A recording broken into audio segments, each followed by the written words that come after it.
almost every single innovation in this space actually came from operators, whether it was the Bell Labs that invented Unix, that's the underpinning of every operating system from your phone to all the cloud, to all the, whether it's the C programming language, whether the Palo Alto Labs guys, you know, the Xerox guys, which are basically sort of now what the cloud guys built off. You look at whether it's the Ethernet, whether it's literally the theory of algorithms and how we do data transfer, everything was invented, and it wasn't even by vendors, I want to be clear, and it wasn't by standards bodies and adding more bureaucracy to solve this problem. It was the company that had to deliver the solution had an idea and then went and did it, which is effectively what anyone disrupting any industry today, it's the ethos, right? I have an idea. How quickly can I go and build a minimum viable product, put it into market, learn from it, and iterate? Versus, let me go.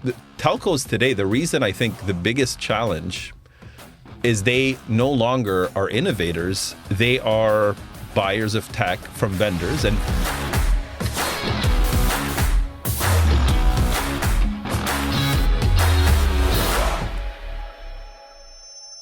hello and welcome to the penultimate Telecoms.com podcast of the year. Ian and I are feeling a little bit delicate because we had the GloTel Awards, which is a Global Telecoms Awards, which is Telecoms.com's awards thing. And we had our evening last night. I mean, that's what you call it, really, isn't it? Yeah. And we had our evening last night, and I'm delighted to say that we got one of the people who was in attendance there, Sam Tabara, CEO of Paradise Mobile, about which we will talk plenty.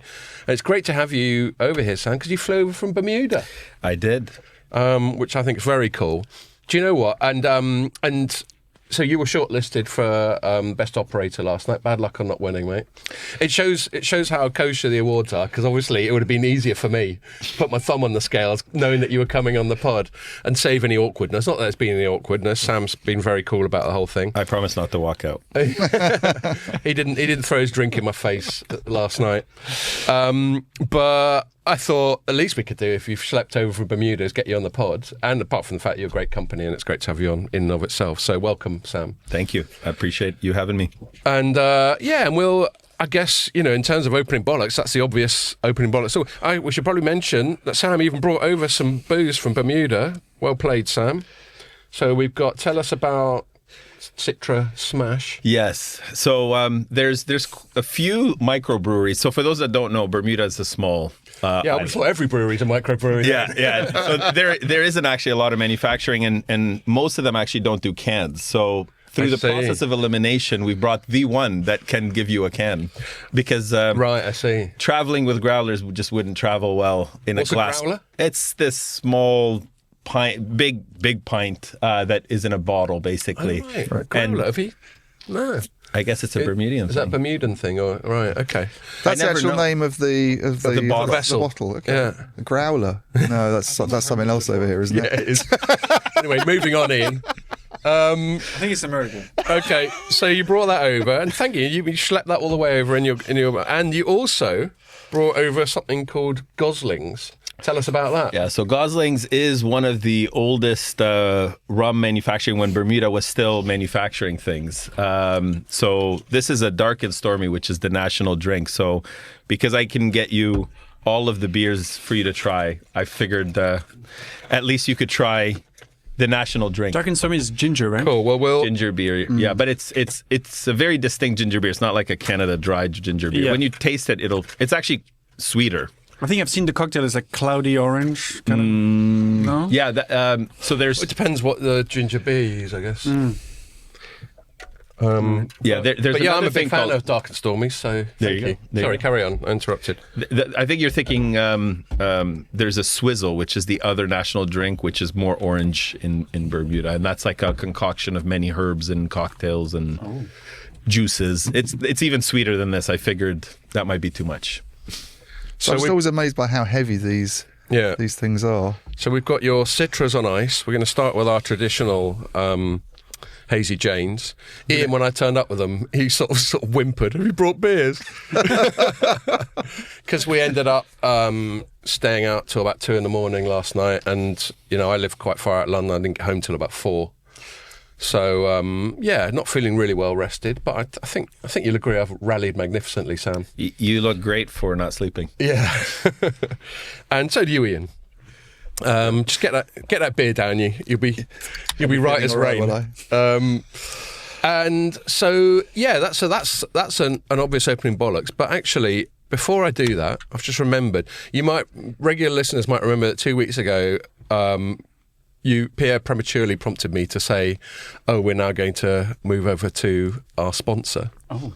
But now it is starting from this episode, so I'm gonna create this moment. We've never really done this before, so I can't remember what the protocol is. But I'm going to take this moment to hand over to a message from our sponsor, read by me, perhaps wearing a different top. So there we go. Before we go any further, I'm delighted to announce that this podcast has a sponsor. Unperturbed by our unorthodox style, Cohere Technologies has decided to take the plunge. For any listeners that missed our previous pods with its CEO, Cohere is the innovator behind Universal Spectrum Multiplier software for 4G and 5G and Pulsone technology for 5G and 6G coexistence, ISAC and NTN.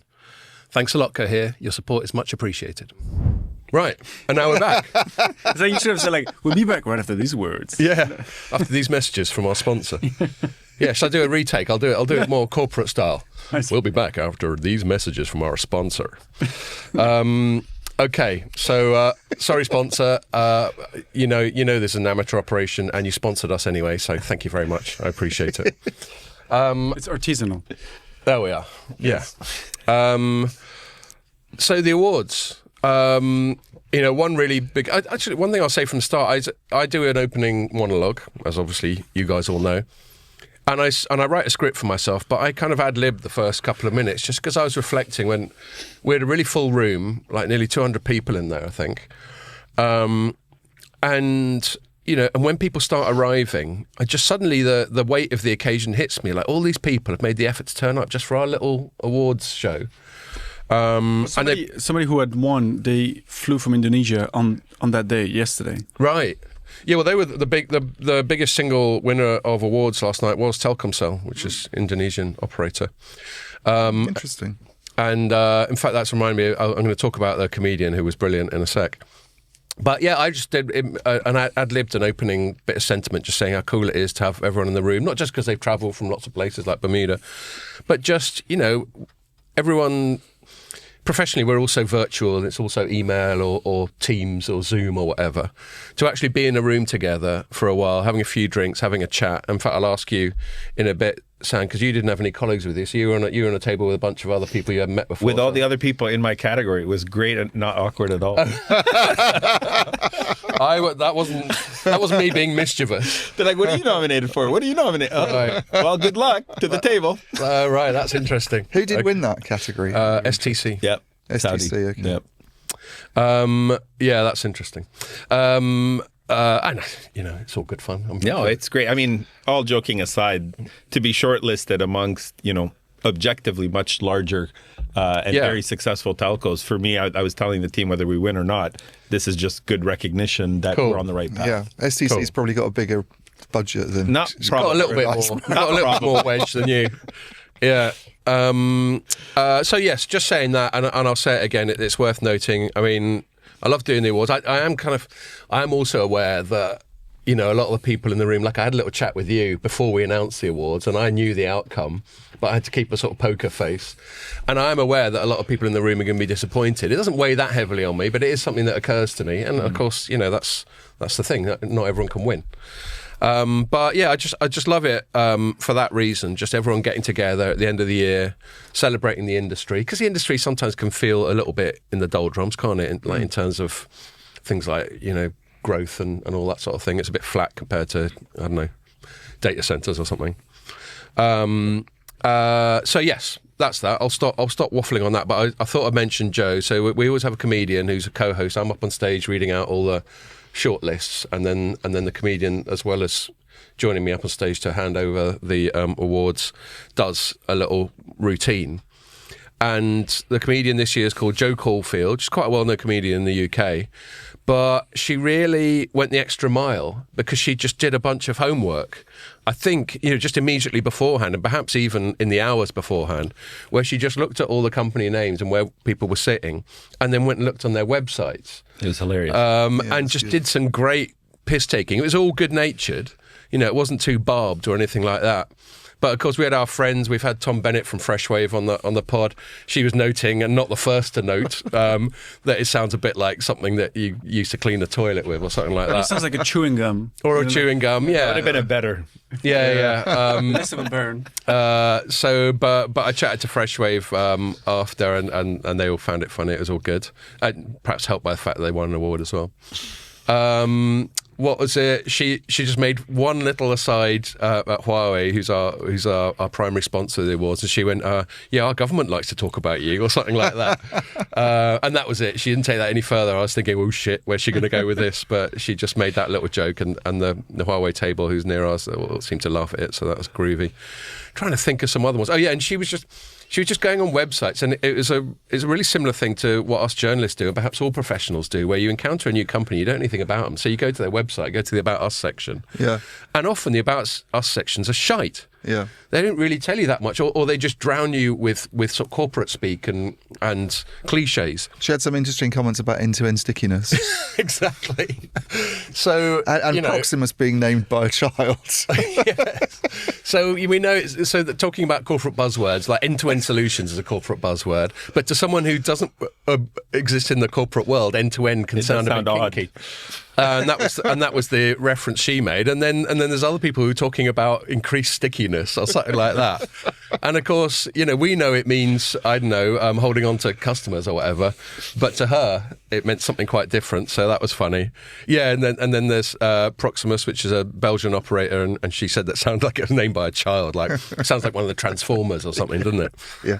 And there were more, and obviously I'm not going to butcher her stuff, but she did really well, and I really appreciated the extra effort she put in to make it topical. She could have just done, she's a very experienced comedian, she could have just done some tried and tested bits, but she actually completely adapted her whole set to the surroundings, so good for her. I was going to say, before I asked Sam how it was and some of the chats he had, what about you, mate? Oh, yeah, both me and Joe independently took a piss out of Ian. Yeah. So I've been doing this for so long now, I've got a bit, perhaps too relaxed up on stage, and I did quite a lot of ad-libbing and just general talking bollocks. You'll be amazed to hear, audience. And I was... And I think I was making reference to our table. So we have one table near the front where me and a bunch of my colleagues, including Ian, obviously, sit, and Pierre was there last night as well. And I think during my speech, I just sort of went, Ian, couldn't be bothered to wear a tie or something like that? And that got a cheap laugh at your expense, for which I apologise, but not really. That's okay. And then later on, when Jo was doing her bit, and she was doing her bit of crowd work around the room, and she pointed out, like, some people really made an effort, and some people, and she particularly singled you out, didn't really bother. And it wasn't coordinated. It was just funny that both of us... And he was wearing a suit, by the way. He just wasn't wearing a tie. Yeah. But you got a bit picked on, didn't you? Well, I think next year I'm going to have to wear a tie after that. No, clearly. Not at all. Like a golden bow. Not at all. Next year, turn up in a football top or something. Yeah. It was really busy, I thought, compared with... It was a really full room, like 200 people. It just seemed really, very full. Yeah, it was good. Thought you did a good job. Wasn't sure about the main course. Yeah. Here we go. Well, I'm obviously not going to diss my colleagues who made that choice, but when I don't go and do the tasting at the venue, and some of my colleagues did, and this is earlier on in the year, and they said, we came back and we had a few choices, and we actually really liked the veggie one. And I sort of went, I'm not a veggie, far fucking from it. And I thought of going, nah, you can't have veggie. Fuck off. I thought of saying. But then I thought, well, don't be a dick, Scott. I mean, you don't have to have meat all the time. No. Veggies are allowed. And so I just let it go, and it was fine. We got mixed reviews. Basically, it was like butternut squash and broccoli and spinach, I think. And basically, it wasn't just veggie; it was proper veggie. I thought there might be pastry or more, carby stuff going on. but it was proper full-on veggies. It was like the a sauce. closest to a cooked salad I've ever eaten. There we go. Yeah. It's basically a cooked Yeah, salad. I thought there'd if you be want to some picture kind it. of sauce with this. Well, there with was. the There was a squash. pesto, wasn't there? Yeah, there was, but there was the butternut squash itself was a bit bland. Yeah.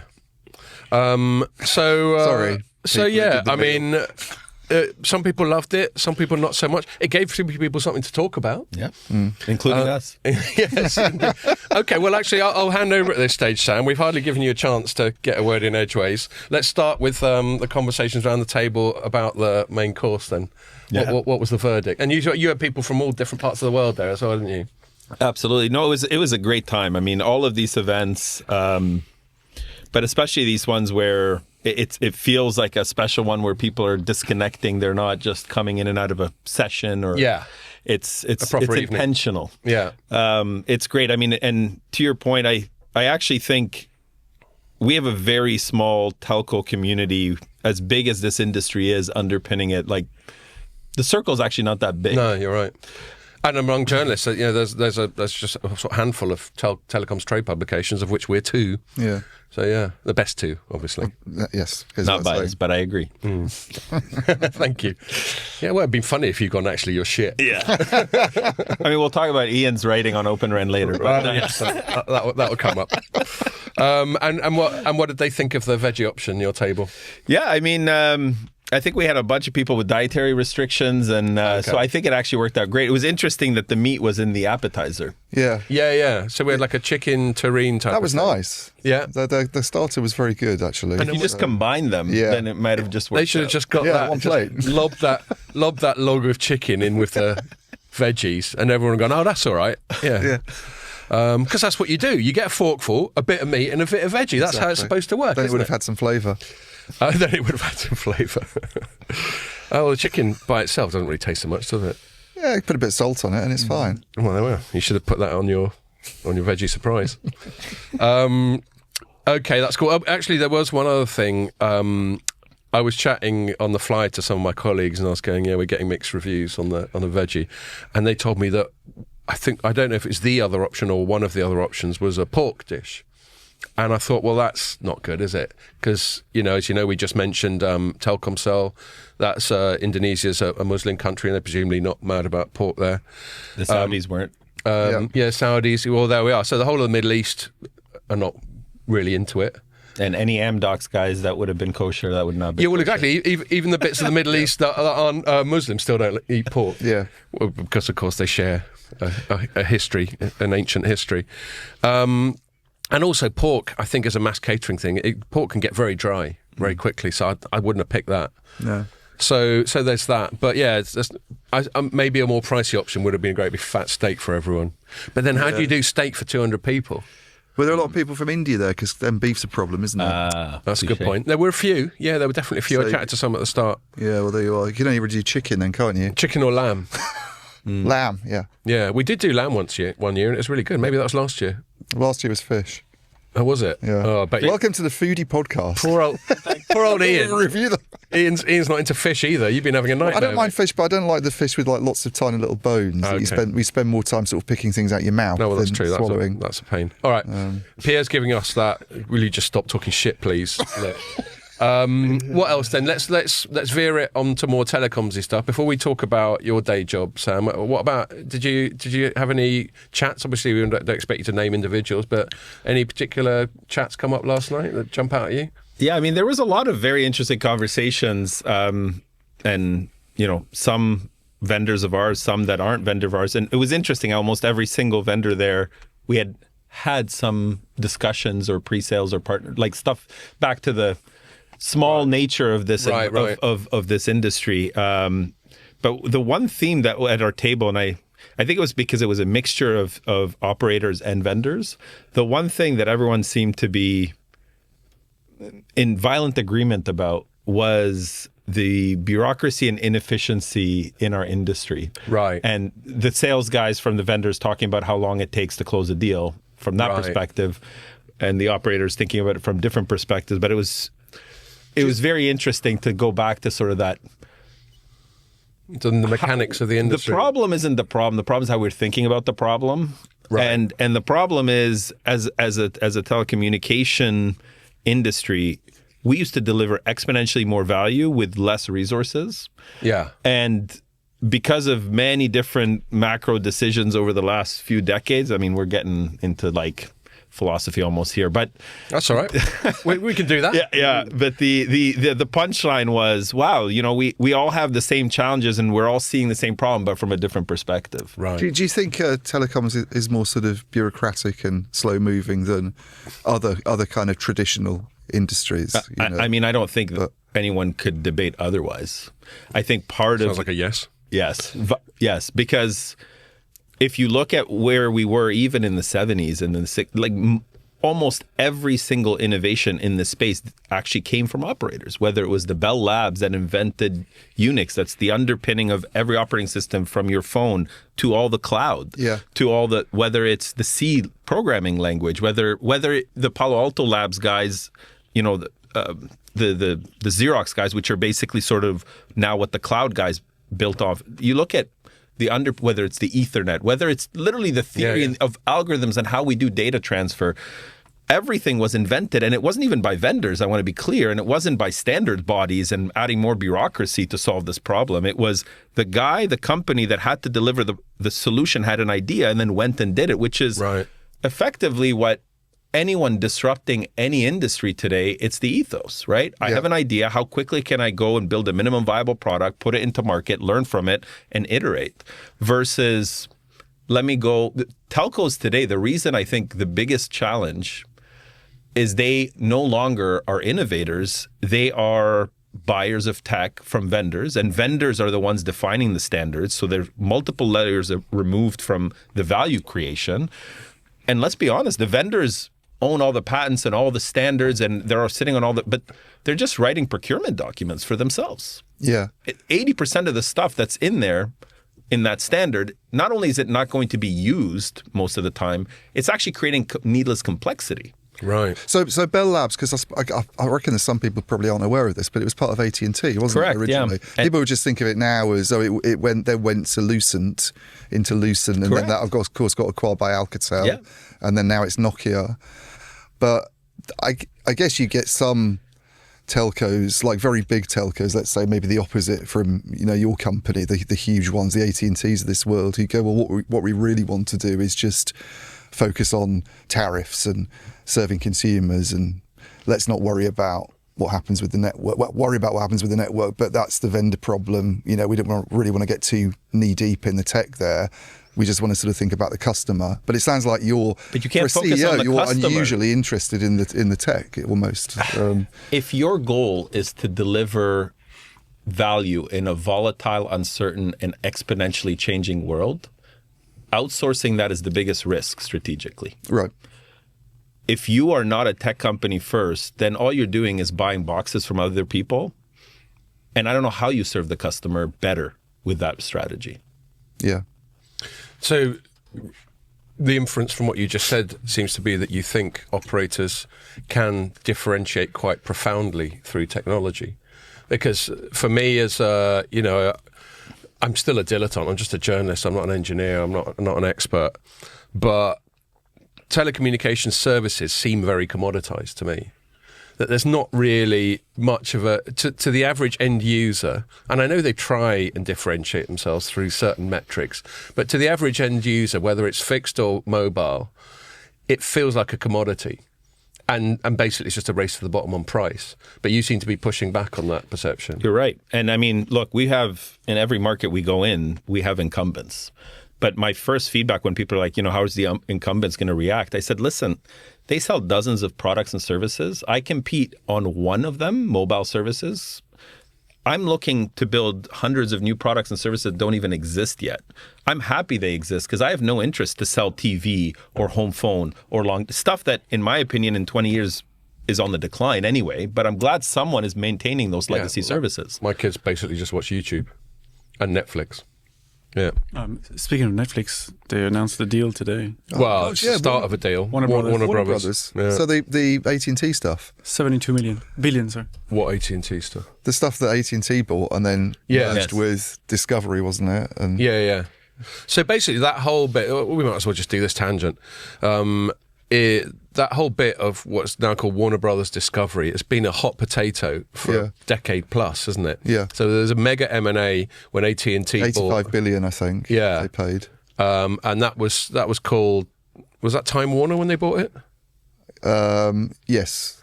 Yeah, and it's been chopped and changed and moved around and all that sort of thing. And its current iteration is Warner Brothers Discovery. I don't know what happened to the Time bit. It's just no one reads Time magazine. It's just an obsolete brand, isn't it? Yeah, when it was with AT&T, they kind of, I can't remember what they rebranded it to. It was something like Warner Media or something, I think. Yeah. But, yeah. And anyway, it was a disaster anyway. The whole thing's sort of recognised as a big corporate disaster. The AT&T bit, definitely. And they made a massive loss when they then exited it, didn't they? And it's funny because within Warner Brothers Discovery, as it is now, are incredible brands like HBO. Yeah. I mean, which is the premier... It's crazy to think that all HBO stuff, Game of Thrones, that's going to be on Netflix now. Yeah. Next year. Well, it's interesting you say it's going to. So we did cover it, but Andrew wrote it for us today. There is a long way before that's complete. So there's been a bidding war with Netflix, I think they're called Skydance. Paramount, Skydance, and one other. I can't remember who. I could fire up the story. But the real legit ones were Paramount and Netflix, though. Okay. Anyway, Netflix has apparently won the bidding war, but there's going to be all sorts of antitrust issues there because of HBO principally.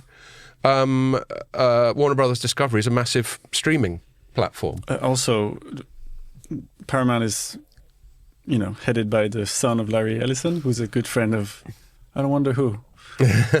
And they've just bought CBS, haven't they?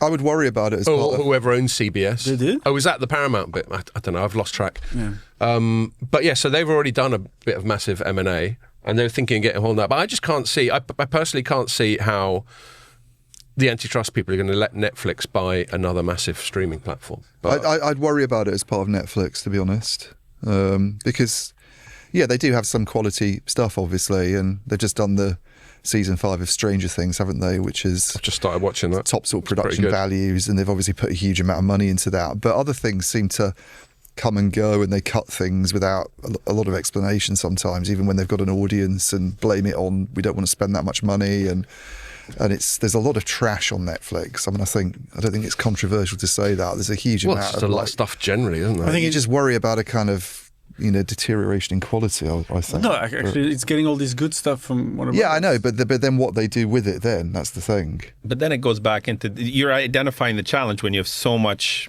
inventory. How do you apply the algorithm to give the right thing to the right person? Yeah. Having more inventory is just more data. I think it's actually, assuming they execute like they have in the past, they'll actually deliver more value because I'll tell you a funny story. One of the telcos in Canada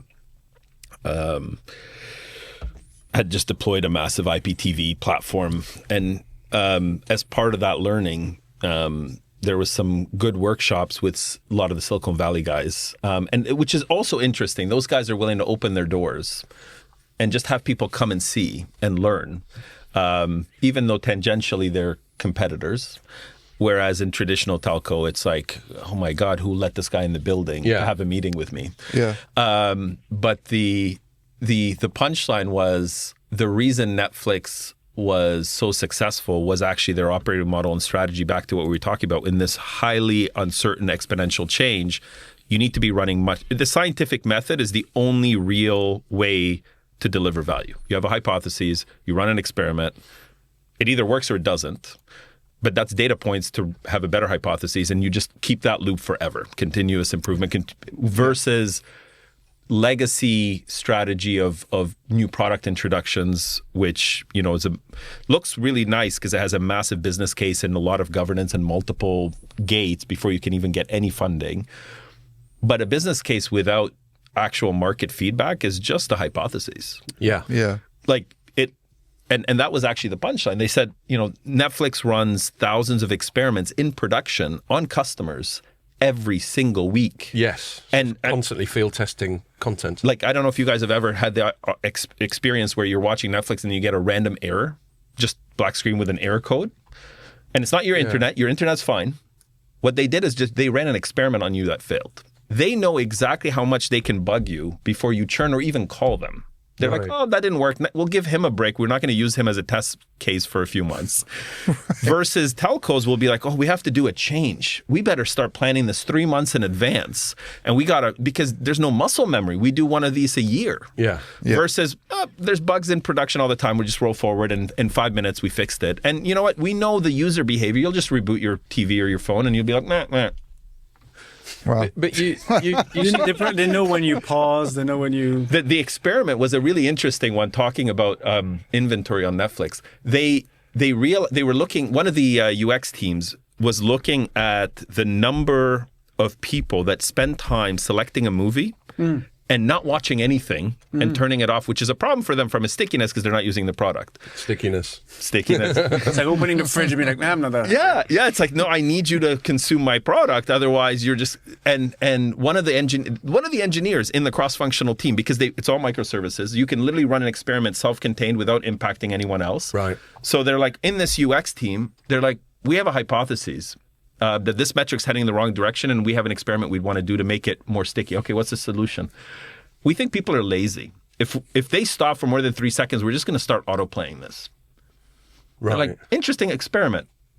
They literally turned it on for 10 users on Android, 10 users for iPhone, 10 users for TV, every platform, turn every log tag. I want to understand if people are rage clicking out. I want to understand sentiment. I want to understand stability, everything. Within 12 hours, they're like, 35% of people that we just played the video for start watching it. Right. What if we just tweak this and make it autoplay quicker? Let's see if that goes up to above 50%, and it did. And they're like, well, we just pushed it out to prod because, and you'll notice today, Netflix, if you stop for too long, it'll start previewing. Mm-hmm. Yeah. And like the best that was theme. literally just someone coming up with a brain fart saying, hey, interesting metric, I want to run an experiment. In telco today, that's like, well, maybe in a quarter we can have an offsite to talk about the possibility of getting funding to be able to write a business case, to be able to To then have a meeting. to maybe in 3 years launch a new product based on a hypothesis that could be wrong and spend $50 million doing it. But you're touching on an enduring theme, I think. Correct me if I've understood you wrongly. Of like agility, DevOps. How. Certainly, as long as I've been doing this job, which is about 11 years, the industry's been sort of self-flagellating over how slow and stodgy and supertanker turning circle and un-experimental and innovative it is, and how it needs to be more like a Silicon Valley startup or whatever. Is that kind of, are you tapping into that theme? I hate the word agile, capital A, because it has so many connotations, including ceremonies and specific processes. But if we're talking about, which are very context specific, that most agile transformations don't work, and that's a whole other podcast. But if we're talking about the ethos of can we collaborate and remove silos, i.e. don't give a vendor 5 levels away from the customer the ability to define the product, because he's probably going to get it wrong. Can we sit and they've got different incentives. They've got different incentives, but even if they had the best intentions, they don't have the data. Get as close as you can to the customer, put everyone together, remove broken telephone, remove the bureaucracy, and telcos actually... Can we do that? If the fact that telcos built most of the foundational principles proves that we can deliver value in a different way. Right. But I think every context trumps best practice. So today, the biggest challenge in telco is the speed of change. We start looking at AI. Everything, there's three pillars that I always see as a pattern. It's people, it's process, and tech. Tech is actually not usually the bottleneck anymore. And when I say people, I'm not saying like the people are bad. Some of the smartest people I've known in my life work in the telco industry. It's can you unleash them so that you can get the best out of that person versus, so many stories. But there's so many examples where down at the working level from a technician perspective, they already know everything that's wrong, but no one's actually talking to them. Yeah. It's the Industrial Revolution operating model. I have the thinkers and the doers. already you are already sub-optimized. Yeah, the sort of the ruling class and the proles sort of thing. But that's think of any reporting structure in telco today. Any artifact in telecommunications has evolved over time. But if I show you a reporting structure of a traditional telco, you can't tell me what century it's from. Right. What you're telling me is in 200 years, hierarchy. we have not thought of a better way to organize people. Well, and I think actually this applies, and if anyone from Informer's listening, I'm not necessarily referring to the place I work right now, but I think this applies to companies on the whole from my experience. There are all sorts of, for all the goodwill and talent in the world, there are all sorts of, and you spoke about people and processes as different things, I'm sure there's a reason for that, but those two Venn diagrams overlap a lot because 100%. It's the processes that often encumber or don't fully empower the people, isn't it? And I noticed that a lot. I mean, we're quite lucky. We work for a large FTSE 100 PLC, but we kind of get to operate as a little sort of standalone startup-y sort of thing. And I'm grateful for that. They just sort of let us get on with it. This pod has evolved completely organically. No one told us to sit in a room and drink beer for 2 hours and talk shit. It's not in the job spec. That would be great if you were told to do that. Yeah, do you know what I mean? Yeah. Well, and furthermore, and I'm sure I've said this before on the pod, I think if we pitched it now, if I sat down like, some senior manager and I went, look, hear me out. We're gonna get in this room, we're gonna drink some beer, we're gonna swear, and we're just gonna fucking meander for 2 hours. What you got to say? They'd kick me out of the room.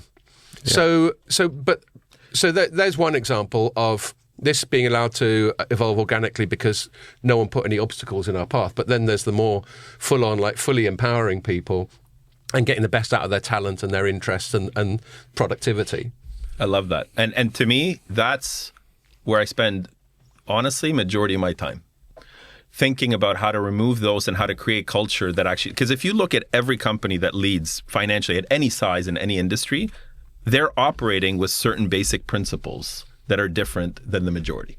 So what's the I guess we're getting onto like the history of Paradise Mobile a bit, but what's the origin of Bermuda for a start, maybe sort of talk about Bermuda because where the fuck is Bermuda? I don't even know how many people live in Bermuda, to be honest with you. As UK citizens, I'm insulted that you don't know where Bermuda is. I vaguely know where it is, but I've no idea what the population is or anything. It's very small. I'm going to fire up Google Maps. Yes. Can we share that? No, we can't, but I'll describe it. The Bermuda flag has a whole Union Jack on the top of it. Yes. So, fun fact, it's a UK overseas territory passport. So it's one of the few, like the Falklands, that we got left. Yeah. No, legitimately, it's not just Commonwealth. He's going to get upset. He's just giving me looks. The Argentinians. Are you Argentinian? No. It's a touchy thing. Hey, I lived in Argentina. You have no business being all the way there. Sorry. Yeah. What did someone did a stand-up bit on it? It goes, no, we need the Falklands for strategic penguin purposes or something like that. Anyway, carry on, Sam. What were you saying? So Bermuda is literally in the middle of the North Atlantic. Yeah, it's in the middle of nowhere. It's why NASA's main space station and radar is still there. It's why SpaceX has their facilities there. It's the only place that you can track anything over the Atlantic. It's the only landmass. Right. Can you get like crazy stargazing there? Oh, beautiful, yeah. There's not a lot of... What's the population? Population, 65,000 people. They haven't done a census... It's a small neighborhood of a small town that no one's ever heard of, which is actually impressive when you realize how much they've done. They really punch above their belt. Yeah. Because you've got the majority of the Fortune 500s that actually have offices there. And this isn't like some Panama Papers PO box stuff. It's like a Cayman Islands thing. If Cayman has a lot more PO boxes, but I love Cayman as well. They're very similar. Cayman's actually our second market where we've started. Oh, right. So you're not going to slag off Cayman Islands? No. I didn't mean to slag them off. No. I mean, look, they both have different focuses from a financial services perspective, where they make most of their GDP. Yes. Bermuda is more in reinsurance, as we were talking. No, tell our audience that, because we spoke about that before. I didn't know that. Yeah. So it is the world headquarters of reinsurance. So the insurance companies, when they buy insurance for their insurance, the biggest insurance companies, many of them buy from Bermudian institutions because they've got the expertise and the ability to, the most exotic insurance policy you can ever think of, like they do these things for fun on a Right. Friday afternoon. They're like, hey, we're going to have a golf tournament, which, by the way, most golf courses per capita in the world. Is it? Well, Bermuda Bermuda. grass is famous, Wow. right? Bermuda grass is famous for all of... Oh yeah, that's a famous type of grass, isn't it? Well, That's well what- remembered, Pierre. Who insures then the Bermudan? Yeah, great. They do it self-insure. Actually, Is there reinsurance? There's actually legislation on how many. I'm not the expert here, but there's a limit to how many meta levels you can do. But it's a lot of captives. So a lot of, think of Disney's of the world that have to insure. They're not buying it from a third party. They're buying it from themselves, and then their reinsurance is in Bermuda. How much is a pint of beer in Bermuda? It's very expensive.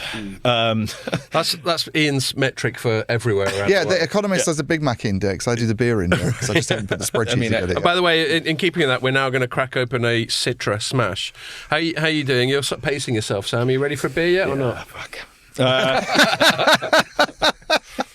Our mutual friends from Mavenir were apparently warning you that we'd try and peer pressure you into getting pissed. Yeah. Oh yeah, I said hi to Brendan yesterday. Yes. Yeah. And hi to Brendan and Emma. Yes. who were Brendan there and last night. Emma prepared me not to fall for peer pressure on this podcast. Well, it's up to you, mate. If just say when you're ready. I just thought I'd offer as we. I appreciate the hospitality. You can have some of Brendan's whiskey, which we still have.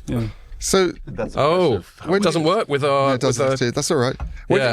When did you get? When did Paradise? What are the origins of Paradise Mobile? So that's a good question. So background on the team, because the context actually matters here. I started a boutique consulting firm in Canada, and I'm dating myself here because it was initially founded in 1996. I'm not 20. And we should stress that's your accent. You haven't got a Bermudan accent. No, What's no. a Bermudan accent like?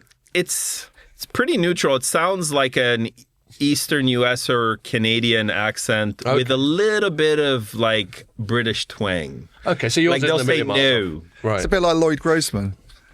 Right, sort of New England type of thing. Okay, and actually, Bermuda's actually on a latitude with South Carolina. Yeah, North South Carolina because of the way the Earth bends. So we actually we actually have seasons. Are there hurricanes? We do have hurricanes. Unbelievable that they curl up and this little dot in the middle of nowhere still gets hit multiple times a year. But That sucks. But it is just in the fucking middle of nowhere. It is. Isn't it? It's literally. I mean, I think if you go east from South Carolina, you get to Bermuda, and then the next thing you just go is to like UK. it's like the Canaries. I think or something. you were telling me a few years ago that you mostly connect by New York to move everywhere, right? Is that? Yeah, I mean, they for such a small island, there's almost daily BA flights to Heathrow.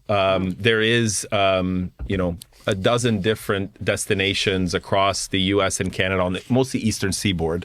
So if you need to go, West Coast, you're connecting. But whether it's New York, every airport in New York is served, even smaller airports. So when are we doing a press trip to Bermuda? You then? tell me. I would love to host you guys. That's where the travel budget's going next year. No, I was soliciting a bribe there. Just openly even on the podcast. By the way, I'm just zooming in. Another golf tournament, maybe. Yeah. Well, talking about golf tournaments, I was just zooming in on Google Maps and with the satellite view. And it's quite opulent of you to have golf courses because there isn't that much land area. That is and very a good true. chunk of it's just given over to golf. Yes. Yeah, that's what people want, though. Yeah. Highest That's per what the residents capita want. of churches and golf courses in the world. I can see Tucker's Point Golf Club, That is. Mid Ocean Club. That's a massive tranche of. Look, there's a little dividing line. St George's Parish and Hamilton Parish. Is there good coverage on those golf courses? Good mobile coverage. With That's what you Paradise, need, there right? is. Thanks for asking, Ian. It's one of the highest population densities in the world. It is. Which is a relevant fact for networks. Basically, It houses is. and golf courses. And that's actually a valid point as part of our testing, that the size is not big, so we don't need hundreds of cell sites. Yeah. But the population density is actually a really good use case, because if you can make your massive MIMO radios work in some of these neighborhoods, you can make them work in Manhattan. Okay, Right. That's interesting. So you were going back to the 90s when you did you had a consulting firm, I think. Yeah, in so Canada. And so we've done. Our team is a small team on the tech side. I mean, we're a couple dozen, but I really believe our team is the best in the world at what we do, and it's because it hasn't been Groundhog Day. Like the big tier ones do a lot of things very well: distribution, stable returns. Where they struggle is innovation and speed to market. Right. And our team has been involved with some world firsts, like whether it's, the first commercial 5G service in Canada, pre-5G standards, networks, and go-to-market strategy. So it's really the whole from R&D all the way out to productization in the U.S., in Colombia, in Peru, in Mexico. When a global bank bought a bunch of, from Canada, bought a bunch of other banks across the Caribbean and Latam. Our team was involved multiple times in, first in the actual infrastructure piece, and then in actually the culture transformation piece many years later from, hey, this thing's not working together the way it's supposed. We had this vision that it would be economies of scale and we'd have one system. We can't even keep the existing systems up. And there's culture issues and there's broken telephone issues and there's bureaucracy issues. And, we've spent more time, I would say, in the last 15 years looking at the people and process and how do you let people do the best work they can every day, more so than just the tech. Because when you solve that, they find better ways to use the tech. Yes. Yeah. So what made you think I'm going to go and do mobile stuff in this little island in the middle of nowhere with lots of golf courses? A lot of it is timing. So we actually met. Did you do some brainstorming on a golf course? I mean, that's such a cliche, but it's got to be done, isn't it? I'm not a big golfer, believe it or not, and I feel like I'm underutilizing the opportunity. Yeah. Sorry, carry on. But the current government that's in power is, because of a lot of macro. So Bermuda has a lot of benefits and has a lot of risks as well. They import everything. Yeah. Literally, we import diesel to burn to create electricity. Another discussion altogether when you're surrounded by so much renewable. But Right. you are importing all your food. Like most of the fish in restaurants is imported from the U.S. on an island. Why? That sounds unnecessary. It Why do you go out sounds and do inefficient, doesn't fucking it? fishing? So Get a rod. So there Go is catch your dinner. So there are people that do that, and then there are, you can go and charter a boat and go deep sea fishing and as go, a novelty. marlin and that stuff. exists, Yeah, and right. not marlin. We have our own fish in that area, but yes, Okay. same concept. Yeah. There's a lot of delicious big fish you can catch. It's not from lack of resources. Part of it is the GDP per capita is more than the U.S. and Canada combined. Right. It's hard to convince someone to be a fisherman. As an example, most restaurants, it's like Dubai, locals, it's people from the Asian subcontinent that are working those types of jobs. Right. So it's you have a situation where, according to the government, if you're making, less than 6 figures US, you're under the poverty line. And Wow. that's tax free, so that's net. Nice problem to have, isn't it? Yeah, and of course, and presumably you have to have very strict immigration because you've got so little space. You can't just let loads of people in. So thankfully, yes. The short answer is yes. Yeah. It's almost impossible to get citizenship because it's a UK passport. Right. But could I? Well, you have a UK I mean, by passport, definition. assume. So Scott am I a could move citizen there. already? Yeah. By So it's definition? interesting. It's not bi-directional. As a Bermudian, you can move, go to school. The second you land in England, you have all the rights and privileges of a citizen. But the other way, you still have to apply for a work permit. Okay. Right. All right. Yeah. Never 'Cause I mind, Scott. I wouldn't mind going over there and skirting with the poverty line. Be a fisherman. You could, Do you know what I you could beg for beers. So what you seem to be saying regarding the fish is it would be more expensive to pay someone a Bermudan wage to go and catch the fish than it is to import it from the States.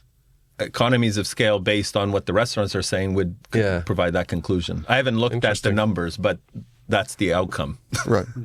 Okay, well, that will make sense. There are local like you can, on a Saturday, there's some local, Portuguese communities that still do the whole fishing. It's almost like an artisanal thing where you go and you have to know where they are, and you Like a can actually market, get because it's actually fresh fish. It's actually better than the frozen stuff I'm getting from Miami. It's insane. But Yeah, I mean, that's the counterintuitive thing. You're surrounded by hundreds of square miles of ocean. that's all we're surrounded by. Yeah. And some of the fish, deepest oceans in the shouldn't be a world. fucking problem. You have some natural resources there. Do you grow anything? We haven't got much, but we have got fish. But to answer your question on how we started this, so government wanted to diversify the economy. Technology became one of the pillars. FinTech was sort of the first one, but everything else, I think there was a interview on Bloomberg that when we first launched, and the Premier Bermuda was on that same episode of that innovation show, and his vision at the time in 2020 was, I want to be recognized as the most connected city-state, almost like an incubator, almost like a sandbox, because to cover, 22 square miles with 5G is not a lot of capital relative to covering a much bigger country.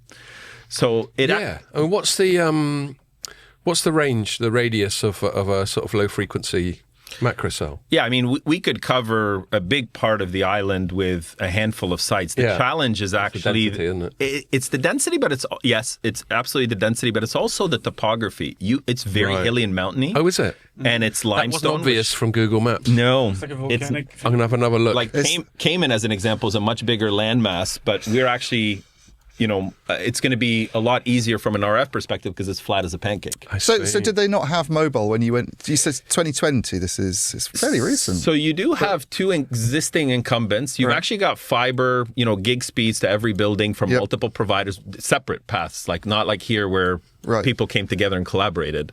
Like literally someone trenched separate all across the island. And you've got coverage. Now, before we launched, there was no 5G. Right. And similar, actually. It was a duopoly, basically. It's like a mobile duopoly. And someone... Are you allowed to say who the other operators Yeah, are? I mean, it's OneCom and Digicel are the other operators. Digicel, we know that. Yes. Yeah. Well, we do. Yes. And we've had... and they're across the Caribbean, so them and... Did you ever hear the pod we had on with Dennis O'Brien? Yes, I heard. Okay. Yeah, and there's a, Digicel has done really incredible things over the last 15 years. I think the challenge is if you stop innovating in this day and age, then you start having some of these legacy concerns that legacy operators with legacy mindsets have, which is, when we started going, it's public information that we have multiple markets now across the Caribbean region, and we're going to be announcing some more pending regulatory approval.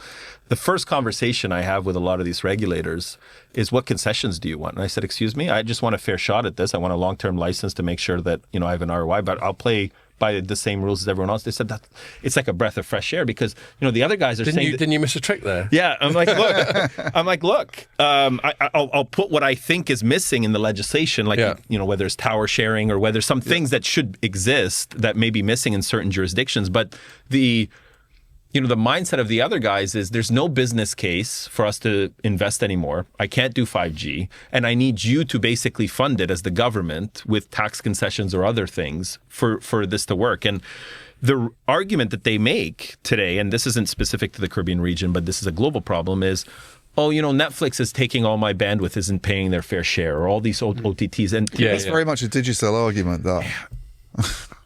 Honestly, look. Did Dennis say that when he was on the pod? Well, he might. He doesn't need thing? to have said it because he's basically written it and he's moaned about the OTTs, I think, for years. But let's look at this argument, and not to point anyone specifically out, just as an academic argument.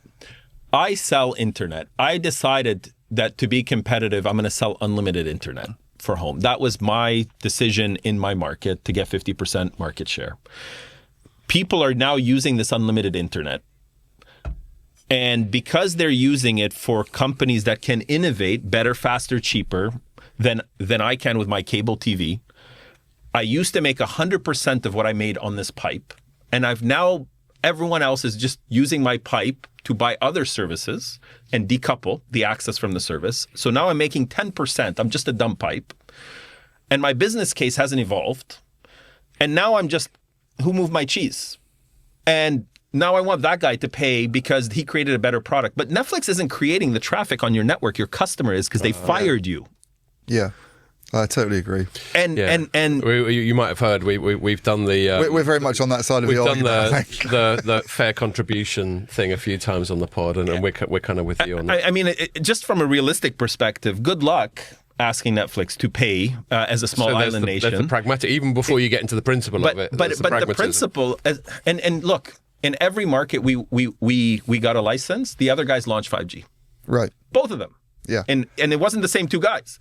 Even though they told the regulators, hey, there's no business case here. So was that the government's intention, really? It was like, no one's launched 5G. It's an important service. Bermuda's lagging, with this kind of high-end market with all these people who earn six-figure salaries. It was becoming embarrassing 5G, in some ways because you have networks that haven't been invested in for over a decade. And in telco terms, I mean... That's a long time. Yeah. So Digicel and the other one, I can't remember the name of it that you gave, but they've now followed you For sure. They both have, now they haven't launched island-wide. They're, objectively, Ookla says we're the fastest 5G and the best 5G. Even they haven't launched island-wide. I mean, we've just got through saying what a fucking tiny island is. That's a bit lazy, isn't it? They can't be bothered to cover the whole of Bermuda. So, it's a job well done, mission accomplished, us too. But they got as far as Tucker's Town or something. They got as far. Sorry, I'm good. They got as far as St George's Parish. How coming in as like the disruptive new entrant? I guess you're like the kind of Iliad. I guess maybe in parts of Europe, or maybe Geo in India, if you want to look at like a big market example. But what kind of success have you had since you've come in terms of, I mean, the first to launch 5G, presumably that's led to kind of a bit of a surge in customer growth and Absolutely. I mean, look, we're the fastest growing telco. We're growing. We don't share our public numbers, but I mean, we're porting. There's a regulatory process where you can bring numbers in, number portability. So we bring more numbers to us every month than everyone else to anyone else combined. Right. So we're definitely on the right path. The challenge I have with 5G as a 5G beyond a marketing statement is, and this is part of my gripe with the telco world, we build tech and then try to figure out use cases later versus starting with the customer. Yes. So for us, when we did the market research, we said, let's understand the top 10 problems in Bermuda and let's solve every single one of them and be loud about solving those 10 problems. And if 5G just happens to come with it because that's an accelerant or makes it cheaper, makes it faster, makes it better, then great. I don't want to talk about 5G and nerd knobs for the sake of 5G and nerd knobs. Yeah. And you should never talk about nerd knobs, mate. Sorry, that's a North American term that implies something else. But I think the opportunity for us in Bermuda is you had two incumbents that for a very long time had parity and didn't invest in their customer service. In fact, it was a race to the bottom from OpEx. So a lot of their customer service is off island. Just back to how close can I get to the customer to understand the context and versus that's 5 levels away and I'm not empowered, nor do I have the context, and that's a different department. And things that are easily solved when you think about what the problem is, your operating model and your structure are stopping simple problems to be solved. I completely agree. You're talking about 5G and the way you put it, where they're kind of putting the cart before the horse. If you think about the amount of money and energy and time and effort that's been spent trying to persuade people that they should give a fuck about 5G in the last decade, and no one does still. Yeah. Which is just a version number of some software, by the way. I don't know. Well, exactly. And the other thing, I mean, I think I was having this chat 18. Last night. Great. As you can imagine, what am I getting? Some of my conversations from last night are a bit hazy in the recollection. But I think I was just saying that. This is a rant I've said loads of times. The whole once-in-a-decade G cadence thing is completely artificial. I don't think we really had Gs until 3. Were we talking about 2G in the 90s? I don't know. But then we had 3G around about the dot-com bubble, so we had like double hype going on at the same time. And then a decade later we had 4G, and then suddenly we decided, right, well, that's it. We've got to have a G every decade. Yeah, but I mean, to push back on that a little bit, I suppose if you're coming in as a new entrant and you're, the whole intention is to get 5G launched, don't you have kind of an advantage? If these other companies have been there for, I don't know what the history is of mobile, but there's this argument that they're using a lot of legacy tech. Some of it's not that efficient. From a consumer perspective, what does 5G mean? Okay, but from an industry perspective, in terms of what it allows you to do. And, absolutely. Yeah, and that's right. My cost to operate is a fraction of the other guys because of my architecture, because a bunch of decisions, because hindsight's always 20/20 when you're building greenfield. But to your point, I was asked this by one of the bank execs locally in Bermuda, and he goes, listen, I'm a bit of a Luddite, and I'm not a tech guy, but you have like 1.5 gigabits to the handset. That's cool. Like, what does that mean for? Does that my emails go faster when I read them, or what does that actually mean to me? It means you can stream Netflix in 4K. In 8K. In 8K. Unfortunately, the resolution of your phone is only 1K, so it's a fucking waste of time. So to your point, it's always starting with the so what? What's the value? So for us, it was, hey, the number one thing we heard in Bermuda is, I have these companies that have legacy billing where bill shock is like a gripe we pay some of the highest rates in Bermuda to begin with. Before we launched, the ARPU in Bermuda was 175 US Wow. per month. Okay. For one mobile phone. And what is it in the UK? About 30, 40 quid? 20, I think, yeah. 20 quid?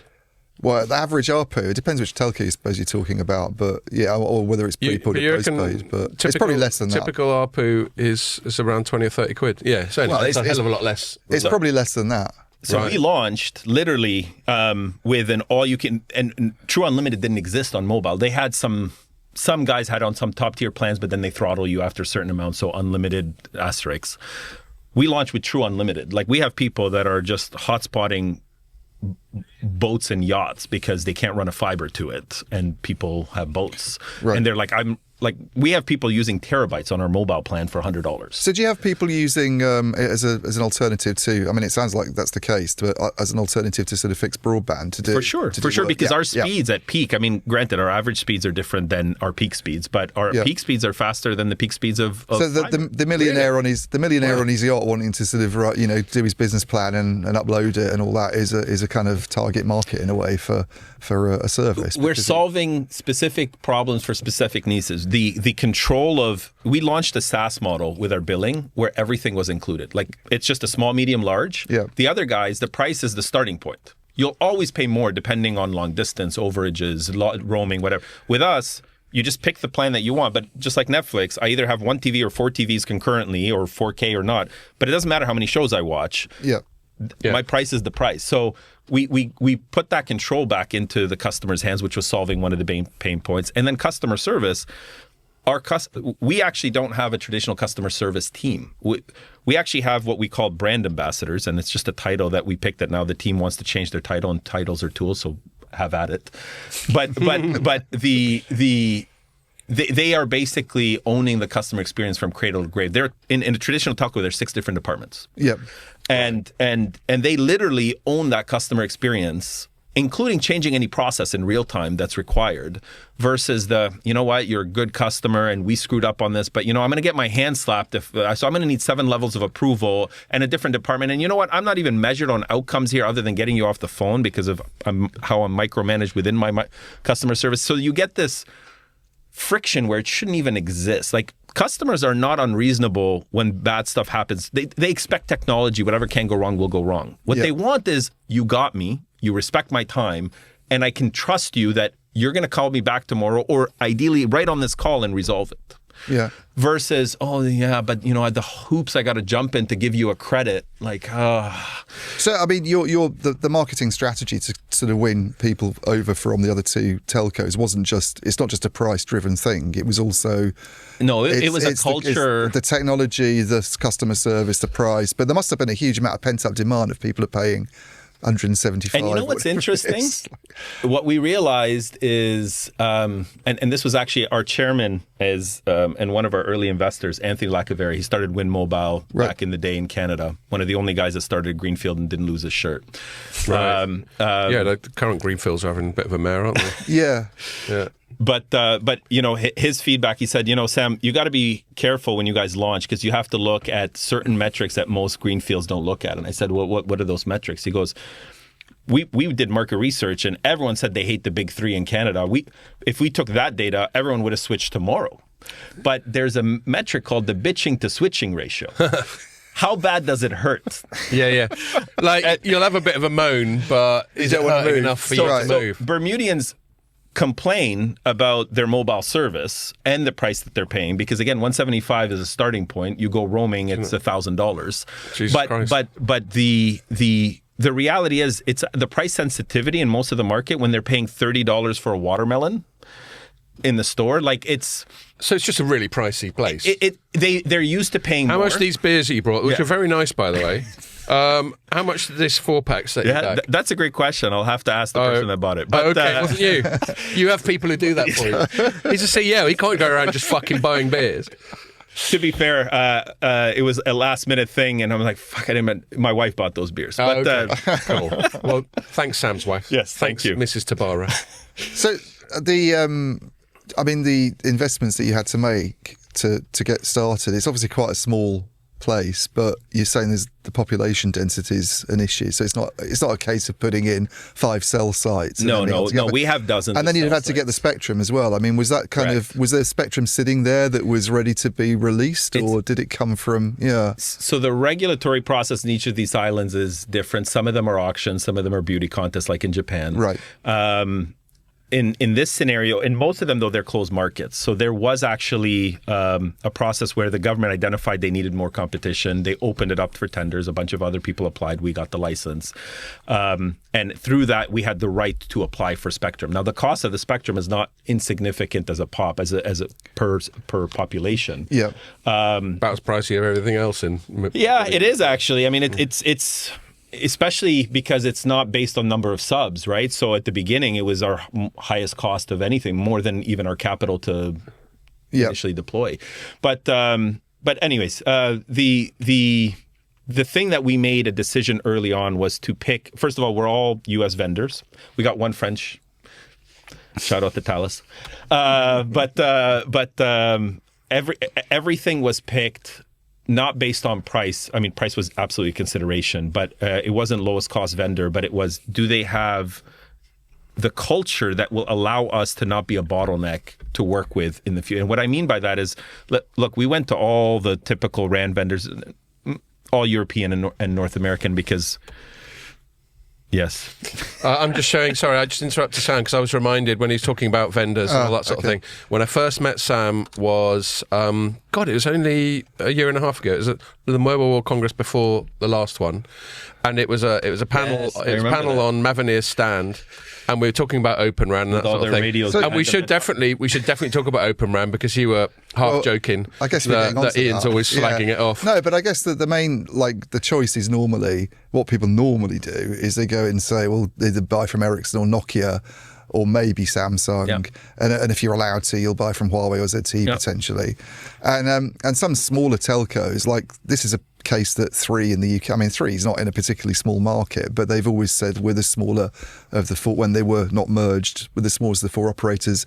Open RAN, we don't really want to get our kind of hands dirty with that. It's too much it's too complicated. We want to just deal with the customers, get Ericsson in to do it all. But you didn't do that at all. You've done something completely different. So it's funny because we actually went and did the pre-sale process with most of the guys you just listed there on the RAN side, partially because our volume was so little to get custom built radios from anyone because we had specific bands, right? That weren't necessarily the bands that they already had. Yeah. And, we spent almost under a year with our friends at Rakuten to say, guys, you did it in Japan, help us do it here.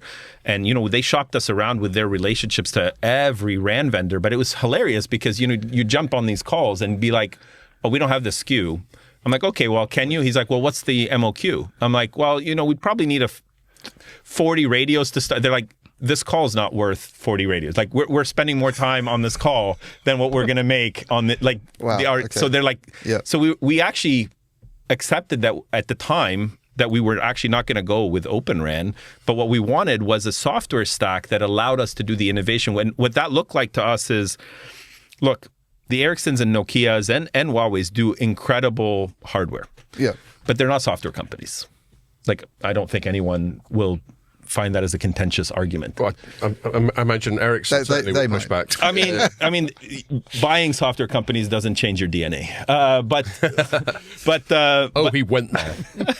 Look, they. I went there today actually in a story. Did you? Yeah. Oh, is that the Ericsson API thing? Yeah. And look, they make incredible radios, right? And if you want a full, say what you want about Ericsson, and even Huawei guys, if you want a full turnkey solution, they're the most vertically and horizontally integrated down to the bolts that you need into the cement that you got to pour at that site. Yeah. They'll give it to you as a full turnkey. So if you as a telco want to outsource technology, installation, maintenance, operations, that's really what a lot of these guys have done, right? It's been more on how can I get into managed, how can I start doing what the telco does? Because the telco doesn't even apparently know how to do it or want to do it. We actually believe that's categorically from a strategy perspective, a big risk. So from an architecture perspective, everything is cloud native from day one. I have only Dell x86 underneath the cell site in my data center. initially we wanted the public cloud guys to come partner with us, but they weren't in the region at all. Yep. And we actually were very lucky working with our friends at Amazon. We actually licensed their stack from bare metal up so that we could actually own the first AWS instance in Bermuda, because I didn't want to reinvent the wheel. We're now actually getting much closer with Google because we are cloud agnostic. Google's actually building a data center now in Bermuda, building undersea cables into Bermuda. We're about to announce a very massive announcement next Wednesday, which is under embargo, and I can't talk more. But it's a before you force Pierre to do some editing for once. Yes. But we're actually going to be announcing to transform the. Anyways. Yeah, a really big program. Step away from the embargoed news. So even is the 5G like core in the public cloud and the RAN, any of the RAN functions? So we because we built it on the same stack as public cloud, same Kubernetes version. Yeah. Moving workloads between any of those locations is not a project. It's in fact now it's AI deciding. So that ability to be able to. Hey, I need something with low latency and I need edge compute. I need more data processing, or you know what? I don't even care about data residency. I just need to put this in the public cloud for massive compute. That gives you the maximum flexibility. And even from a logistical perspective, we're a small operator. If I had gone with some of the other big guys, the amount of different SKUs from a hardware perspective that I would have needed to spare, because I can't wait for them to ship something to Bermuda on a boat and be down. Like, a Dell x86 server, I have a hardened one underneath the cell side. It's a different SKU, but it's effectively the same guts. I can swap cards in the same way. Mm-hmm. The cost for me to maintain and operate is exponentially less. And this was my biggest gripe when we went with some of the big guys. They all use the same buzzwords. Hey, let's do virtualization. Oh, we are virtual. We could do. I'm like, okay, great. Yeah. Let's get into it. And then after 8 months of pre-sales, and you finally get the BOM, the bill of materials. No TLAs, no three-letter acronyms on this. And there's no B on the end. There's of what no you're B, talking about. no BOM. So the I'm like, why is there 36 different SKUs in my data center? I have 3 racks, guys. Yeah. Like, why do I have 36 SKUs? Oh, because the IMS has to run on HP, the P gateway has to run, and then this top of rack is some proprietary high density that we can't. I'm like, you keep using this word virtualization. I don't think it means what you think it means. You're selling me hardware and software that I can't decouple. Yeah, the whole point of virtualization is it's supposed to be agnostic to hardware. And that was if I've understood it correctly. This is what was coming from the kind of traditional kind of crowd, basically. Correct. A few years ago when we did those RFPs, but that was at the same time. The way we met Mavenir was actually, so we had messaged them prior to them a few years back when we had just started, and we were like, they're not ready. From an Open RAN perspective, and we got to decouple risk here, and we got to just Open RAN as an industry at the time was not ready in 2020. Yeah, and we actually, whereas it's really ready now. Well, let me tell you, actually, it's more ready than it was in 2020. Let me tell you. I know. I was just being a dick. Carry on. But the opportunity for us at the time, we were 6 weeks away. And this is actually another topic on efficiency and being fascistic on value delivery versus waste in process. We actually built an internal case study looking at the top 4 vendors that we spent over a year in pre-sales, how many people were involved in each step of the process from that vendor, how long each process step took. Because I'm like, we're paying for all of that. Yeah. They're not losing money. Yeah. When one of those big vendors put 30 people on a call with videos off and don't talk, I'm paying their salaries. I'm mad that they're on this call. Like, why are they here? Yeah. But the on the flip side, it was actually Amazon at the 11th hour saying, have you guys considered Mavenir? I said, guys, we just spent 2 years in pre-sales. I got to launch. Like, COVID just fucked me because of like global supply chain. Like, indeed. And you want me to start pre-sales? He goes, dude, they're the real deal. Like, talk to them. And I'm like, cool. Out of professional courtesy, I will take this call, but I'm not changing my decision, because every time we negotiated one thing, I had to go back to Finland for like 6 weeks. Like, I can't lose this deal now. Yeah.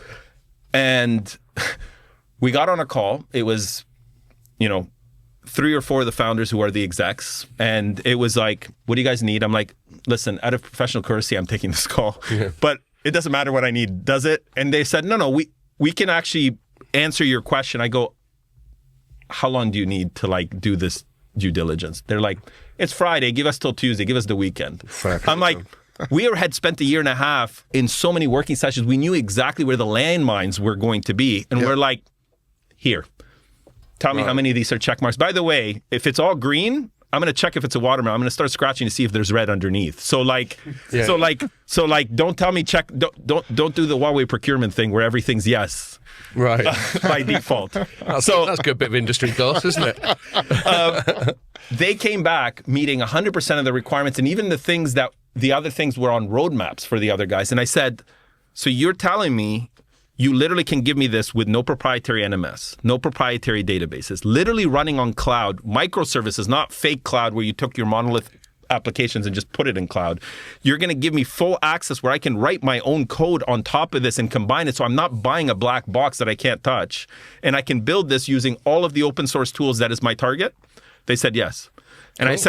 I said, but I'm going to lose this deal. They're like, we're not going to lose this deal. You're going to be our showroom. And I'm like, okay.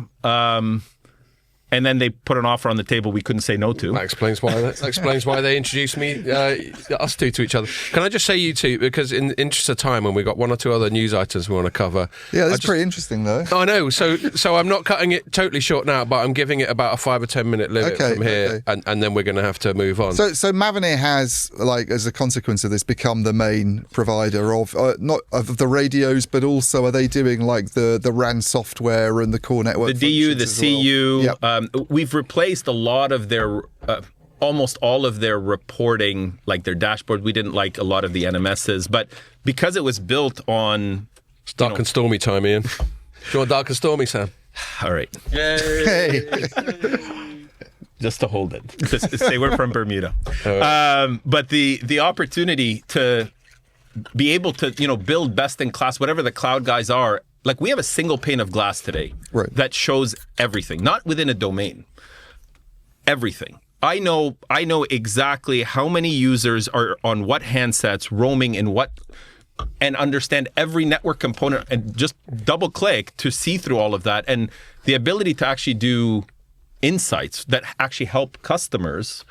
Like, as an example, we were having a conversation with, we're an Apple authorized distributor, and they're having supply chain issues with the 17 being able to provide for the Caribbean. They're like, we need a forecast. Like, you can't do this whole, like, I'll tell you next week what I need for next week. Okay. I'm like, I'm a startup. I don't know what I need next week. And they're like, no, but you need to, like, give me a forecast. So that would have been a traditional project to be like, guys, I can't use historicals because every month I'm adding way more users. There's too many variables. We actually built an LLM that feeds all of our data because it's all on Kafka buses, all the events, all the CDRs, everything is just, there's nothing proprietary that I can't touch. And I don't need 5 years to build a data lake team to figure out how to get this. And literally it's I'll show you guys on my phone. You can literally chat with our AI and be like, how many phones are going to be needed by Apple in the next 6 months, and what's the most likely colors based on historical of our users? And this is your own LLM? For sure. I mean, is it based on one of the big LLMs? For sure. Yeah. You don't build anything from scratch, but you've tailored it. Yeah. And we can do that because the architecture isn't proprietary. Right. And so when people talk about Open RAN, I think they're focusing on myopically like these interfaces. Yeah. But it's the ethos. Am I going towards a cloud native future, or am I going to keep buying black boxes where I can't even access the data in some proprietary Oracle database that I don't even understand the schema for? So it's almost more the kind of virtualization, cloud native side of it that's more important. That was more important to us than open the front hall interface and let's get rid of CIPRI and all that sort of stuff. And exactly. But it's a good, it sounds like it's a good, and obviously Mavenir, and we have to ask you about this at some point because they've sort of come out of the radio market, but given the kind of population density stuff you were talking about, I remember seeing some of their radios when they were still doing them, and people, like, they'd done something with Qualcomm that was a massive MIMO radio, and we were the first ones to deploy that. Yeah, Yago, he was at Vodafone at the time, he's now at Verizon, was saying it's like one of the best, like, massive MIMO radios I've seen. He was really complimentary about it. 64T, 64R. Yeah, it's why we're getting the speeds that we're getting in the density that we have. We have less spectrum and less sites than the other guys, and they all deployed, Ericsson 5G, and go look at the Ookla ratings. We're 10x faster. So disappointing that they are not still doing it in a way. I mean, it is disappointing, and for me, selfishly, I don't want the complexity of, but it was inevitable. Like, there was no vision where we would not have multiple vendor strategy, and the fact that they still have the software, in and of itself, I don't have to redo in my next market I'm measuring months, not quarters in deployment time. I don't need to say, like, how am I going to integrate this all into my system? In the future, you could have a situation where the DU and the CU stuff is still going to be coming from Avenir because they are still doing that. I mean, that's the plan for the next market. You're putting in some new radios from someone else. Are there ones that you've looked at that you probably can't talk about? Yeah, I mean, we've narrowed it down. We haven't announced which ones we are doing. We're still in the final stages for selection. New markets. For the new markets, yeah. By this you mean different geographies? Yes, yes, different islands. I mean, I assume they're in that vicinity. And the ones that are not near Bermuda, Sri Lanka or something. The ones that are in Bermuda that have been deployed, I mean, they're obviously going to be good for a while. It's not like you have to get rid of them. But in terms of maintenance, Mavenir's they're still doing that. Even for sure, they've been great partners from they haven't shuttered the business and told us to bugger off. Yeah, that would be a bit harsh. I was going to ask one more thing. Yeah, please. Why do you think because it sounds like a real success story, but in some markets where greenfields have gone in with cloudification plans and trying to do things from scratch, it's not really like, I mean, you mentioned Rakuten, and people are quite critical about Rakuten. I mean, it's sort of okay now, it's getting better, but it's still only, I think, 9 or 10 million subscribers in a market where there's, I think people have 2 phones, don't they? So it's probably like 250 million subscriptions. But that's not a technology failure. That's a go-to-market failure. Right. No, and understanding the Japanese market and the loyalty in the Japanese market. Right. So they're fair criticism, but it's not a tech problem. It's not Open RAN didn't work. Yeah, fair enough. So we were, as I think I alluded to earlier on, we were half joking when we were chatting to Sam before we started recording that Ian's got this reputation of always shitting on Open RAN. Well, no, I mean, because I think Open RAN hasn't I'm not critical of Open RAN itself, and I like the principle, but I'm only ever commenting on as something I don't think has moved on in the way that I think the industry would have wanted it to have moved on. And I think the way it's been handled by some of the big telcos, who I don't think were being very sincere about their commitments to it, frankly. I think it's been...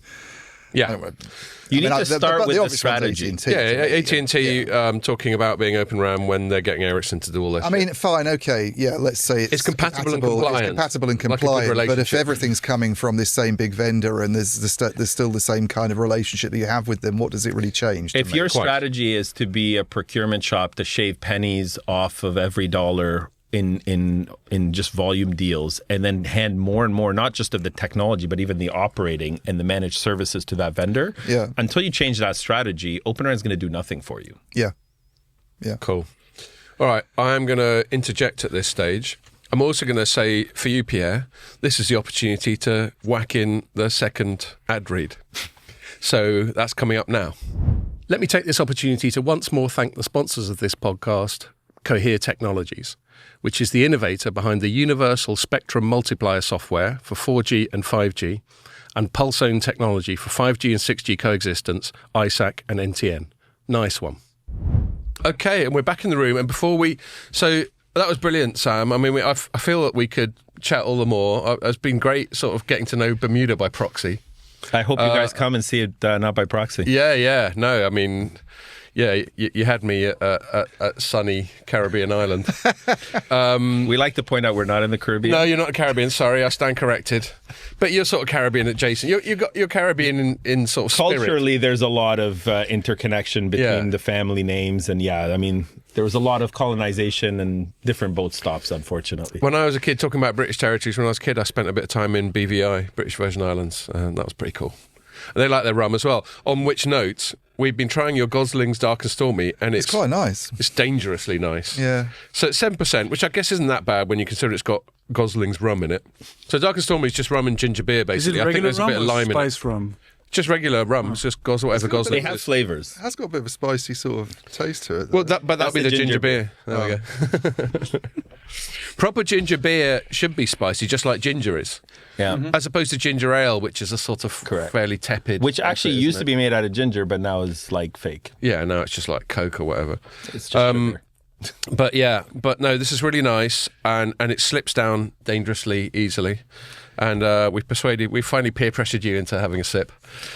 Presumably not your first Gosling's Dark and Stormy.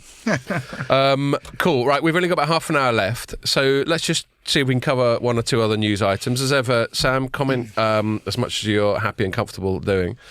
I think we'll get into an Ian story. Oh, it's not published yet, is it? Do you think it'll be published by the time this pod goes out?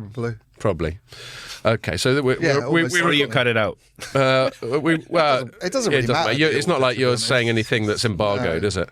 So let's just talk about I'm late to it all, really. You're late to it. I mean, everybody got the news stories out this week. Okay, so you go ahead. Tee it up. Tell everyone what. So there's been like. I mean, it's not really even. I think I wrote about this before anybody, actually. I'm going to give myself a little shout out there because I wrote about Intel trying to sell NEX, which is Network and Edge, in October last year. And then it got more coverage because Bloomberg did some stuff that they got from sources. We should give a shout out to Gillian. She's moving on from the Telecoms beat, Gillian at Bloomberg. Yep. She's going to cover, what is it? Food or something? Yeah, companies like Unilever. Oh, that's it. FMCG sort of thing. Anyway, you probably don't listen, Gillian, but we'll miss you. She's cool. Sorry, carry on. Yeah, I don't know if it was Gillian who did the Intel stuff, but, but she might have done. I can't remember. But they've been the next bit has been sort of up for sale for a while, and it's really kind of in response to Intel's broader. It's not like that thing's done anything necessarily wrong, but I think the management's decided that they need to focus on the core and AI. Data center and AI is basically where they need to kind of correct things. They've got this foundry mission to be, competitive against TSMC. It's costing them a lot. They've basically had to cut a load of costs, and they're trying to sort of retreat from non-core activities. Intel's been having a general mare for a few years. So they'd already sold, I think, a majority stake in a business that's called Altera, which does like field programmable gate arrays and some ASICs, I think. And then the network and edge bit, which is the stuff that does chips for like RAN processing and the core and various other telco things, had been as I say, the reports were like late last year when I think I was first writing about it, because I got to hear that they were trying to sort of flog it out, and then it got confirmed by Intel in the summer. And the news this week is that they're not selling it anymore. They've basically abandoned plans to sell it. And why? Well, I think I always said it would be a hard thing to sell.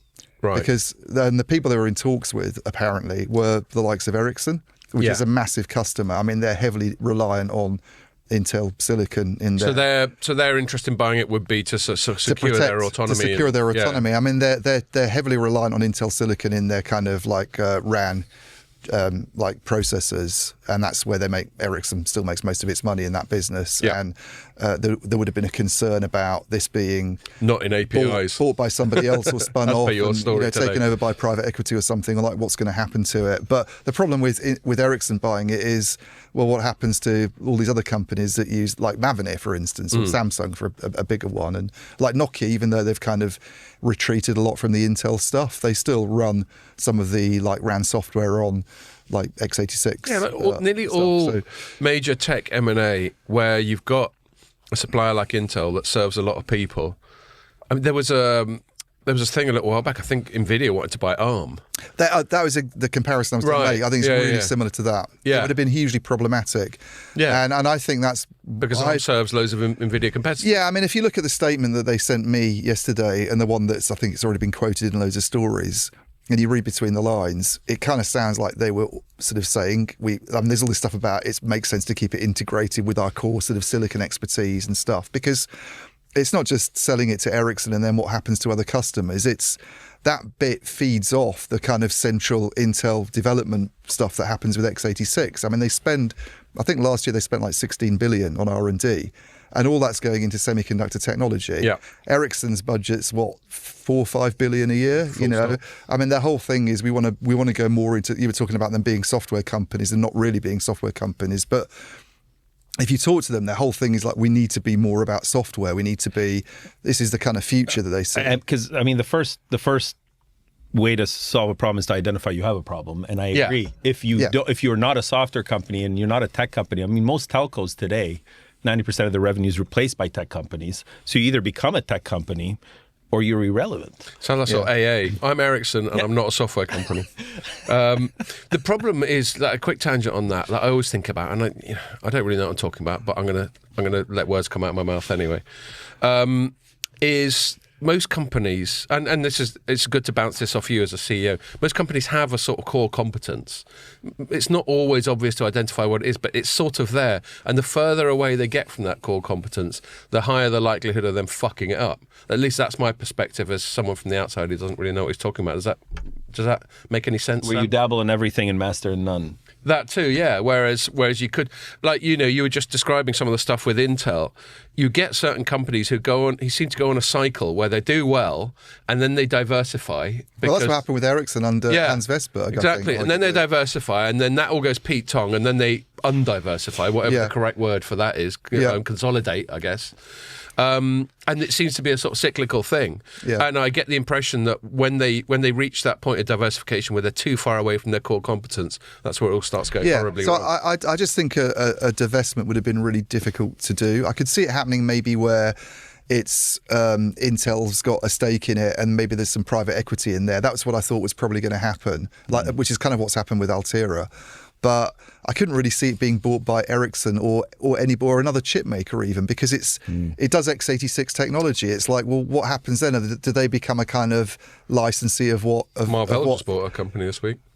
Yeah, they did. Yeah. I didn't look into that. But do they become a sort of x86 licensee in the way that ARM has a relationship which with is a really weird departure. Which is a very big departure. So, and then the only other kind of big developer of x86 technology on the planet is kind of AMD. And like selling it to them didn't really seem that sort of conceivable to me. So why? You think on an antitrust level? They just weren't interested? Or what? I mean, size, I think. Yeah, probably. What relative size, like the size of the acquisition versus what benefit would bring AMD? But it's one target really that you could see this working with, and if AMD wasn't interested, Nvidia should just buy it. Jensen Huang, once he's finished chatting to Joe Rogan, he should just go, fuck it, I'll buy that. So I think there's various reasons why it's not happened, and I think so. Those are some of the reasons, the obstacles to actually doing it. The other reasons are Intel doesn't look as bad as it did. Right, 6 months ago, because they've got they've received $7 billion in investment, $2 billion from SoftBank, $5 billion from Nvidia. That's what he's done. He hasn't bothered buying it. He just goes, here, you can have share price is a lot of it is very circular, by the way. Big time. That's the big narrative around Nvidia right now. Well, Nokia is the other example in the telecom Nokia, sector. But Nvidia, OpenAI, there's lots of just mutual investment. I invest in you and you invest the same amount back. Got it? We both win. I mean, it sounds, I'm not alleging anything here, but it sounds like some of the stuff that we used to have around about the subprime and all that sort of thing, where you've got arcane financial instruments and all that sort of thing, and no one really knows where the fuck the money actually is. He's taking care of everybody. Yeah. He said that. Is that what he said? Yeah. Did he say it on Rogan? Yeah, it's like, we're taking care of... God, that's so, like, patriarchal, isn't it? Yeah. But he can be, because he's just got silly amounts of money. But the Nvidia investment in Intel is like interesting for like a few reasons. I mean, one is obviously it provides them with some kind of financial support that they needed, and it's kind of shored up the balance sheet a bit, and it's led to an improvement in the share price, and investors have stopped going, what are you going to do to get things back on track quite as much. And I think it made them look more like partners rather than they were being presented as rivals a few months ago. How's Intel going to respond to the kind of GPU challenge? And it didn't really have a kind of strategy around that people were very convinced by. Whereas now there's this idea that I think Jensen Huang talks about, where the CPUs are kind of the anchor for the workloads that don't need to run on, on the GPU. There's still more workloads that need to run on CPU than GPU. Yeah.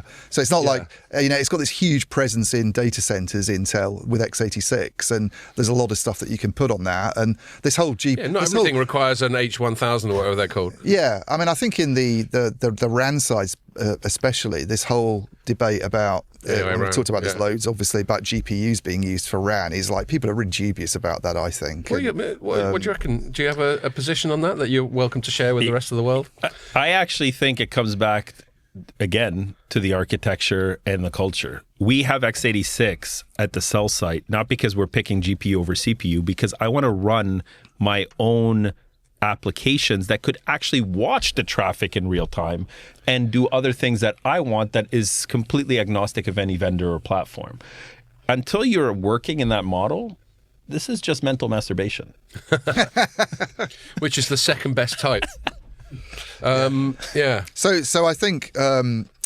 The Nvidia investment's been quite important. Their last set of earnings, by the way, Intel's last set of earnings was a lot better than I think. Right. The third quarter got a response from the markets that was maybe it's kind of interesting. I a turnaround actually haven't been started. tracking Intel that much. So recently. they went from they were massively loss making in the equivalent period like last year, and they went to a profit. Their revenues are up a bit.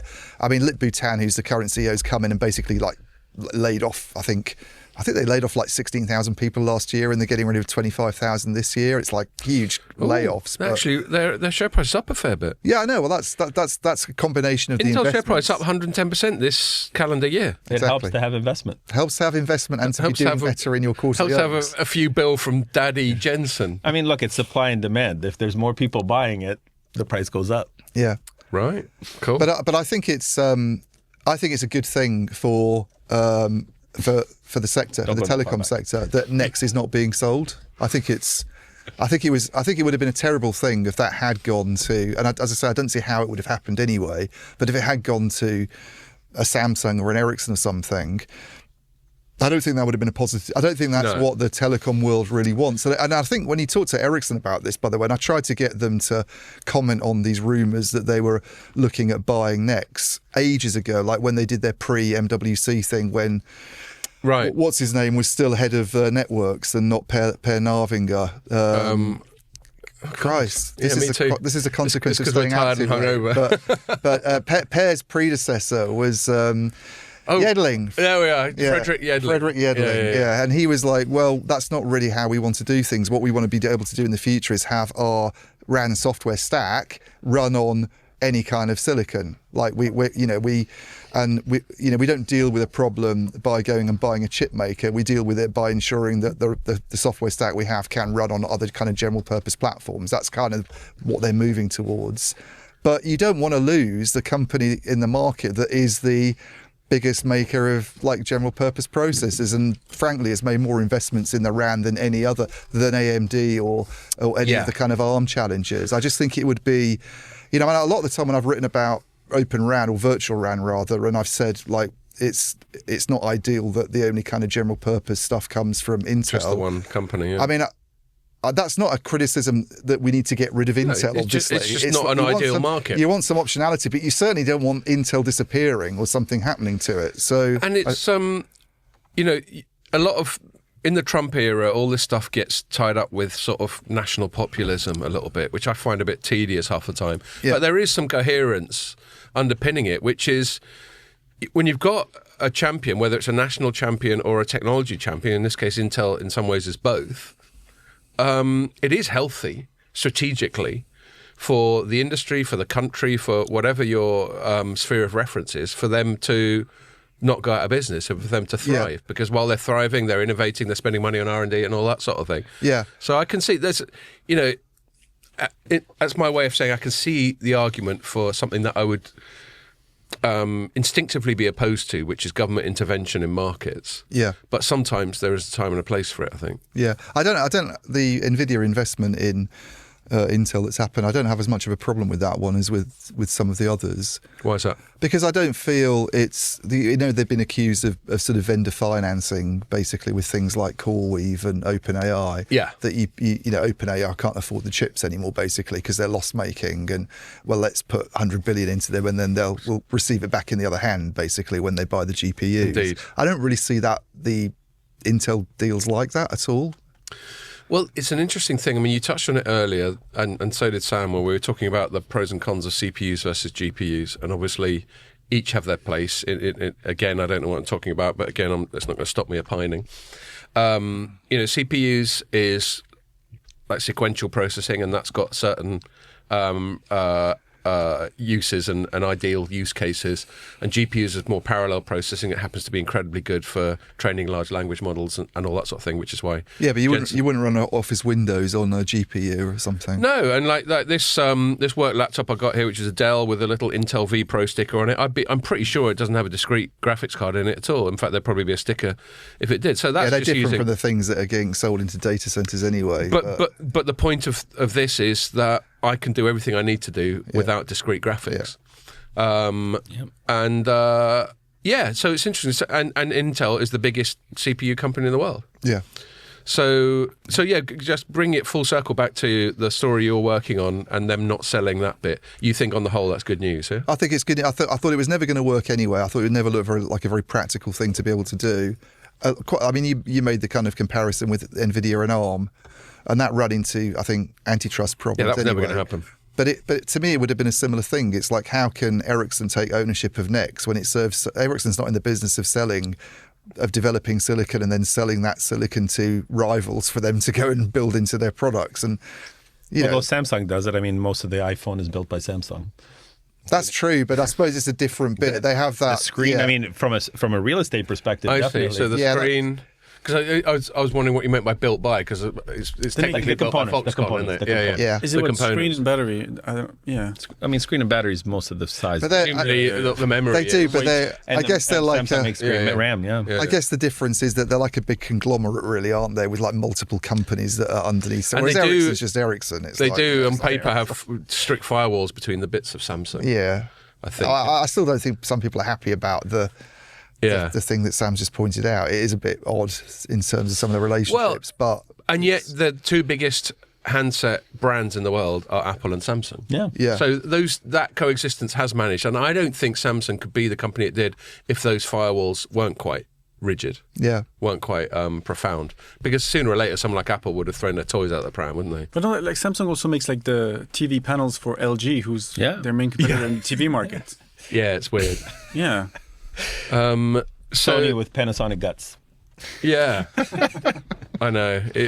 One of the things I enjoy about, I sort of fell into this. I got this job because my predecessor Mike Hibbard, who I become friends with, just rang me up, and I was an analyst at a company called Strategy Analytics covering smartphones. And he rang me up and he goes, "I'm going to leave. I reckon you should go for the job." And I wasn't thinking of moving. And then I went for the job, and then suddenly I'm parachuted into this space, which is why I keep stressing I don't know what the fuck I'm talking about. Because How long ago was that? 11 years. You had time to figure it out. Yeah, but I'm lazy. I'm lazy and I'm thick. Well, I mean, part of that is true, but part of it is it's not my job to be an expert, is it? It's my job to be a journalist. But anyway, what was I going to say? Yeah, I just love being in an industry like this, or just the tech on the whole, but this happens to be the bit that we're in, because of the infinite complexity of things, like the things we were just talking about the interrelationships between Samsung and all that sort of thing. And I suppose this applies back to the philosophical stuff. This applies to almost all knowledge. In fact, I think there was a metaphor I heard years ago. I tried to look it up. I don't know what the origin of it is. That said knowledge is like a corridor with tons of doors coming off it. And each door leads to a new corridor with tons of doors coming off it, et cetera, et cetera, et cetera. Yeah. And so the deeper you get into something, the more you realise how almost infinitely complex it is, which I find quite... Yeah, it's a concept that the less you know about something, the more confident you... Damon-Kruger effect. Yeah, that's it. Right. Yeah. Which anyone who says they're an expert in something, I'm already very skeptical. Because the smartest I'm doing people... all right then by doing myself down. Unless you're literally at zero, which I don't think you are. No, I'm not at zero, but I am being humble about how little I know. And part of it's born of the fact that I know how fucking complicated these things are. I mean, you've done a great job just off the cuff of coming out with a bunch of terms and acronyms, only half of which I understood. So you obviously do know what you're talking about, but I'm sure even you're humble. I'm sure even you're humble about the stuff that you don't know. No, absolutely. I actually think your point is well noted, that the more you know, the more you realize how much you don't know. Yeah. And for those people that actually think they know, that means they really don't even know what they don't know. All I know is that I know nothing. Who said that? One of the skeptics. Yeah. It's the eternal sunshine of the spotless mind. Yeah. So Michel de Montaigne or something like from well, I call it literature now. To use slightly poncy, highfalutin terms, I call it epistemic humility. So do you want to define that? Epistemology is the study of knowledge and truth. The study of knowledge. Yeah, the science, I suppose. Just the pursuit of knowledge. The Ponzi word for it is... is that mental masturbation? Yeah. It sounds like the definition of... Sorry, all I know is that I know nothing is not Michel de Montaigne, obviously. It's Socrates. The Socrates. The OG, exactly. Yeah. Anyway, I'm gonna abort that tangent because I'm getting out of my depth. So we've probably got time for a quick other thing, but before I wrap that up, do you think we've covered your Intel stuff? Yeah. Okay, quick other thing. This is real. We've got like sort of 10 minutes max left before Pierre starts giving me dirty looks. Whenever I say how much time we got left, he's like, "Are you fucking sure?" Complete departure. India. Indian government has got this initiative they call Sanchar. I'm going to say Sati. It's spelled TH, but I think it's pronounced Sati. That's my guess. Again, I don't know what I'm talking about, as we've already established. And I'm going to read it from the website. It's from the sanjarsati.gov.in website. So Sanjar Sati is a citizen-centric initiative, which is bollocks to start with because it's a fucking government initiative, but there we go. Mm-hmm. It's a citizen-centric initiative of Department of Telecommunications to empower mobile subscribers. Again, there's so much fucking Orwellian doublespeak in this already that is making my spider sense go mental. You should have given this to the comedian yesterday. Yeah, I know. Yeah, have some end-to-end stickiness in there. To empower mobile subscribers, strengthen their security and increase awareness about citizen-centric, there it is again, initiatives of the government. Blah, blah, blah, blah, blah. Anyway, there was so you can see the propaganda, that's the top-down propaganda that's going on here. And the long and short of it is it's this security app, but it's government. It's very top-down. And they decided at the start of this week, I think it might have leaked before it was an official announcement. It's one of those leaks. I don't know whether it's a trial balloon or it's a genuine leak. But it leaked out that they were going to insist that all handset manufacturers have to pre-install this Indian government app on Indian smartphones. And obviously, loads of people shat the bed over that because they're like, what the fuck? And also, I think one of our stories, Apple went, well, we're not fucking doing it. And fair play to Apple on that one. And it was really interesting. And then our final story was written by Nick Wood for us. It's published a couple of days ago. It says, India kills off Sanchar Sati app directive. Subhead is, amid stinging criticism, India's Department of Telecommunications has withdrawn its order for smartphone makers to pre-install its mobile security app. And that's quite good. I just want to read, I think he's got the quote in it. No, I'm going to paraphrase it. There was a quote from them. They were going, well, it's so popular that we don't have to mandate it. And then it was the most craven, transparent bit of backtracking. Anyway, the only reason I bring it up, other than the fact that it's actually been quite a trending story, I think we've written 3 stories on it on Telecoms.com this week. But I just think it's really interesting, and I'll throw it out there. You know, neither of you might not know much about it. I think Like Reading covered it, but one of your other writers did. Yeah. But just that concept of a government-mandated security app. Yeah. I mean, Ian, do you share my sort of libertarian freak out when stuff like that happens? No, I love Keir Starmer's plans to introduce digital ID cards and all that sort of thing. I think it's wonderful. That's exactly the kind of model we should be looking at. The sort of Chinese model, Yeah, I don't know if even China's done this. Well, they know, but they have their kind of social credit system, don't they? Which means that if you cross the road in the wrong way, then you can't get served at McDonald's next time you go there. I haven't read that much. I mean, I remember writing about the social credit thing. No, but we do know someone who went there and commented on it, don't we? Right. We're not going to mention him by name because that would be awkward for him. But when we were in Dublin and we had a chat with a certain friend, okay. And he was commenting on, like, if you go into, like, Beijing and you run across the road and the lights haven't changed, or you ride one of those e-bike you get a demerit. and you go over the speed limit, you get a demerit on your social credit system. And apparently, after a while, it can cause massive problems. Yeah, like you can't try and do buy something. train tickets and shit. Yeah. I think it's all quite sinister. Well, I mean, all that... It's quite clever, but it's very sinister. All that completely feeds into my paranoia about top-down control and centralised control and all that sort of thing. You know what's interesting on this, and I don't know any data, this is just speculative and opinion completely. I think this is just bad PR because other countries not in India are already doing this much more discreetly with private sector companies. Right. So I think this is just bad execution, but Sounds like it. I don't think this is an India specific problem. And anyways, in Bermuda we have to interface, with being a British overseas terrorist with the UK Crime Office and with a lot of very interesting conversations that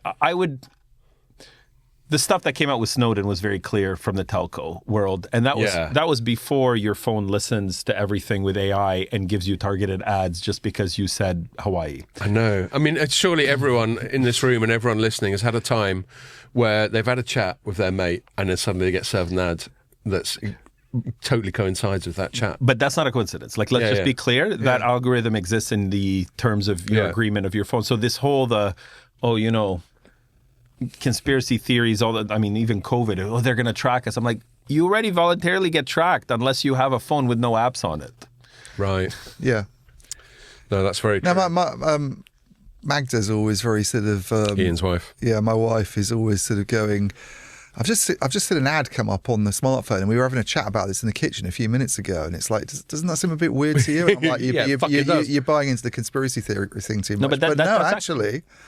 No, it's true. It's in the terms. They're allowed, as long as humans aren't listening to it, which, by the way, there's an exception clauses on. No one reads these terms of. Of course not. They just click the all box. that. We've updated the privacy policy. Great, accept. Yeah. No, hold on a sec. I'm not coming out to the pub, lads. I'm going to read this updated privacy policy instead. Saying here, no one could be fucked to read that stuff. It's such a genius way to do whatever the hell you want and have legally somehow it's legally binding when you click accept. So this was one of the things we were just mentioning, that Jensen Huang was just on Rogan, and this is one of the things Rogan was touching on is some of this sort of dystopian stuff. You know, AI was a theme. Once they'd finished chatting about how they're both mates with Donald Trump, which is kind of a weird chat by itself. AI Rogan is. Yeah, so Rogan had Jensen Huang on, and the starting bit was him going, "Yeah, do you remember when Donald Trump was playing golf with you and he just rang me up?" And they're like, "God, they just exist in this elite level." He's so great. But anyway, that tangent aside, one of the things they were chatting about was, and this is where I think Rogan, I mean, he is the biggest podcaster in the world. I think Spotify just announced that again for the 5th year running. And one of the reasons he's good, and me and Pierre, when we first started doing this thing, I remember he and I bonding over it because we were already both listening to Rogan about fucking 10 years ago. I've distanced myself since then. Oh, have you? Yeah. Oh, you gone off him a bit? Yeah, the guests it was too political, it got boring for me. I see. Yeah. All right, fair enough. Yeah, I probably listened to one in 3 or 4. Anyway, but I think one of the things he does well is ask these sort of normal single syllable questions. Like, should we be worried about how quickly AI is progressing and all that sort of thing?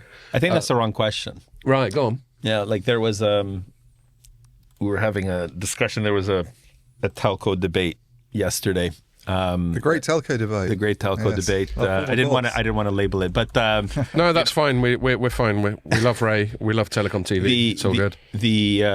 There was a panel with some of the tier ones and some of the vendors, including our friends at Mavenir, and the topic was, is it safe to go fully automated? And I'm like, the fact that you're asking that question means you're missing the whole thesis. The question isn't should you go. It's how do you go safely? Right. If you're debating changing at this point or leveraging these fast-moving innovations as if it's an option, you're not even a dinosaur. You're done. Yeah. Yeah. So are you saying... But maybe I misheard. Sorry, I'm trying to multitask as well. It's very rude of me. But it's a problem with having my laptop open. Every now and then I get a little message through. Are you trying to say that don't be a Luddite, just accept progress and just fucking go? The idea that you have the option to not have a smartphone or not to have AI. I'm not saying there isn't a role for regulation and for legislation, but the idea that it's moving so fast and I have the choice to get on the train or not, or what? Yeah. So don't you think there's any validity to a slightly more dig your heels in Luddite perspective? Amish lifestyle? Well, yeah. That's a good extrapolation. This is what I'm going for. Okay, great. I'm going to go and live in a log cabin. I'm going to make my own beer. Listen, man. Read novels.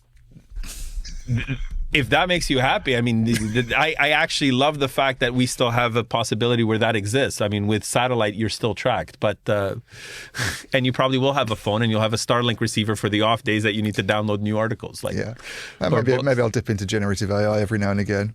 So realistically, I'll tell you what, I'll meet you in the middle. Like I in my opening monologue last night, I said something. I thought it would get a reaction. It got fuck all. It's just one of those things where I thought a few people might laugh. Oh, you and mentioned it's just AI. stony silence. Yeah, and I just made a little joke about how. Well, I say a joke, no one laughed. So is it technically a joke? It bombed. Yeah, it bombed, exactly. But I made 2 attempted jokes. One was to say that, like, me and Ian, etc., are never going to let AI do our writing. And then the second one was to say I'm confident that no one in this room is going to be replaced by a robot. And it was meant to be a sort of nudge. Oh, it's all going a bit quick, isn't it? But, you know... And too soon to make that joke. Yeah, no one seemed to find it funny at all. Well, maybe they just thought this isn't a laughing matter, Scott. Because Huawei was like doing their diagrams in their little pads about how AI is going to replace us all at the time. So maybe thinking, that was it. You know, why is he making jokes like that? But where I was going to meet in the middle, and the only reason I'm referring back to my thing from last night, and then we better wrap up in a minute, unless either of you two have got any last things to say. Is I take your point. You know, certain aspects of technological progress are inevitable. You know, there's no point in me moaning about the fact that we've got cars and when horses were perfectly good or something like that. That's what it sounds like to me when people argue whether AI is clearly. Well, that's why you're calling me an Amish all of a sudden. You're the one with a beard, mate. I don't use my car anymore. Okay, well, fair point. But the only point I'm trying to make. Get rid of the industry. It is no longer applicable. Ian doesn't need it. We're done. And why do we need phones? What's wrong with shouting? Yeah. Pigeons. Yeah, shouting and pigeons. It worked fine for thousands of years. I still think it's reasonable to push back on certain bits, maybe at the fringe. For example, people like me and Ian leaning on AI to help us with our journalism. Comes back to a thing that I labour, and it's very self-interested, the concept of authenticity. You know, people listen to this podcast because we're normal people, and sometimes we go off on very ill-advised tangents, and we drink beer and we swear and we talk shit. But that's the authenticity angle. So I think you can accept the overall tide of progress, as you were saying, but I think it's still healthy to push back on certain aspects of it. But out of principle or out of value? Oh, no. Well, out of self-interest, for a start, because I don't want everyone treating AI content with the same value as my own content. But if it's the exact same value... then you'll have to do something higher value. I don't think you want to stay in this. Totally, I agree. I don't think you want to be a Luddite. I agree. You obviously can't prevent technology from advancing, and you don't want to be standing in the way of it. But there are beneficial aspects of technology, and there are kind of like dangerous aspects of technology, which is why we have conversations about what we've just been talking about, social credit schemes and things to be wary of. So it's the deployment of that technology, I guess, in a way, is what you've got to be careful about. There was a guy, the boss of Waterstones was asked today, it was a top story on the BBC actually early this morning, would he sell books that are written by AI in Waterstones, which is something I've always wondered about. Is like, you are getting a lot of AI generated content. That's something that's going to upset people like Scott and me, because that's kind of like, you know, we're writers, we're not novelists. Well, he is actually. Yes. But Identity Crisis available on all good Amazon. His answer was he would if there's a customer demand for it. But he would want it to be clearly labelled as such. And I thought that was quite a good answer. And I suspect he's thinking people don't really want that. I don't think people really do want that. I don't think anybody would say, if you ask them, who's your favourite? Where does your favourite music come from? No one, I don't think, in the future or in the part or today is going to say it's this AI piece, or I want to read content that's written by AI, and that's where you get the kind of resistance to the deployment of it. I think I'll give you my perspective because I hear you, but I think it goes back to our theme of start with the customer value and the so what. Yeah. There are people who said, you know, bespoke, handmade was always better than machine made. I would never buy a watch made by Timex because, or a car if it's not crafted, because that guy had, until you proved that the automated one actually had fewer errors, fewer bugs, and actually delivered better, faster, cheaper. I don't think we're at a place now. I'll share with you internally. We had this debate because our copywriters and our marketing and our PR people, they're like, no. And I'm like, hold on. No, what? Try it. I'm not telling you what to do. Try it. And it was very quickly, you know, there's all kinds of AIs where you can build your own brand voice on top of it. And they're like, oh, I love this because it's fast tracking. 20% of the time, I'm still doing QA because it's like amazing to fast track, but I would not push this press release without my PR Human person reading and be like, Yeah. you know what? It hallucinated. That is not a Bermudian word. Yeah, you're not just going to turn on the AI and go to the pub. But You've still got to keep an eye on it. But to say, I'm going to throw the baby out with the bathwater is also naive as well, which is, I think, what we're saying is the other extreme. Yeah, I mean, I think people the thing about like machines being used to make things that used to be produced by craftspeople, I can understand why they'd have the same concerns that we're talking about now with like where does writing come from. But people are getting pushed more and more into what is it that we actually do. I mean, I think Someone has to build that machine. The high point of it is always been like art, hasn't it, really? Like if you look back at history, we've always put sort of art, whether it's or philosophy, what Socrates was doing, what Mozart came out with on a pedestal. Wants an AI Monet. Once that falls. You sure? Once that but this is the thing, once that falls, what's left? This sounds like a whole different podcast. I mean, we had this conversation on podcast. I know, but we haven't before. had it with Sam. We haven't. Sam's one of the more on the other extreme. Yeah, which is fine. I think it's a really good thing. Ian is like the Jeff Goldblum character in Jurassic Park. You're like, I think the only consideration. Life will find a way. no, but like they never thought about should they, Like, Yes, that's true. No, I get that monologue. The consideration, the punchline is when it does it as good or better, the argument that you should still do it the old way, I don't understand if you're focused on value. Yeah. But I don't, to your point, it'll only get better from here. Version 1 is always worse than version 2. So there will come a time. Now, art is interesting because the one thing AI, and this is where the whole general intelligence hypotheses, all AI can do is pattern recognition and recreate. And if art is truly creating from nothing, that's a different then you're really not creating art. You're combining 15,000 different pieces of art. Yeah, well, that's still derivative. I think but art, Marcus Weldon had a similar comment on this, like recently, where I think he quoted someone, but he completely pushed back on the idea that AI is AI. Actually, he's like, it's almost a mislabeling of it. It's pattern recognition. It's never going to be able to do. It's just very. It's regurgitating what you do. What we humans, the one thing we have, which is a magic superpower, is the ability to create something from nothing. Like I can literally, like novels. But this is why I think that. But you're people not would really want to read AI written novels, or AI produced music. But here's the reality. At what point do you have enough data and in the model that you can actually create 80% of the books that we have today? Because most books are actually not net new concepts. So you're talking about like sort of airport novels that are quite formulaic. I mean, you're being derogatory towards the airport novels, but yes. Now you are, isn't it? Yeah. Look, we got to wrap it up. Pierre, did you have something that you wanted to say? I wanted to make a point about like art, certainly in terms of paintings and sculptures. It's so much about the author that sells the value of the actual piece. Like who's the author and who, And if it's created by a machine, that takes away this whole thing, back to the authenticity thing. Exactly. I'm going to say a last word just because we're running out of time, not because I'm being domineering and it's my fucking podcast, is where I'll meet you in the middle, Sam, is as a productivity tool is probably amazing. You were talking about your copywriters and all that sort of thing. I mean, a lot of copy, especially if it's not a novel or Charles Dickens or William Shakespeare or whatever, probably doesn't require an amazing artistic spark. So then, yes, at least do automate it, or at least semi-automate it with human oversight. And then that person, in theory, with any automation, with any tool, that person is in theory freed up to do uniquely human things. That'll lead to dross and groupthink. That's a dodgy path to go down, because then the sparks of originality and brilliance that you have been getting will that's then also a start good to pushback. disappear. But I think the check is what you said. You have a human at the end of the process saying, "Nah, it missed the mark, and here's the sprinkle. Here's the 2% that makes it." But the heavy lifting's been done for me. I don't think our website really needs to be written, and in fact, most of our copy on our ads doesn't have to be written by a human from scratch. Cool. All right, man. That seems like a good place to end it. Sam, it's brilliant. Thanks a lot for coming. I appreciate it. I enjoyed this. I know you didn't do it just for the podcast, but at least in part.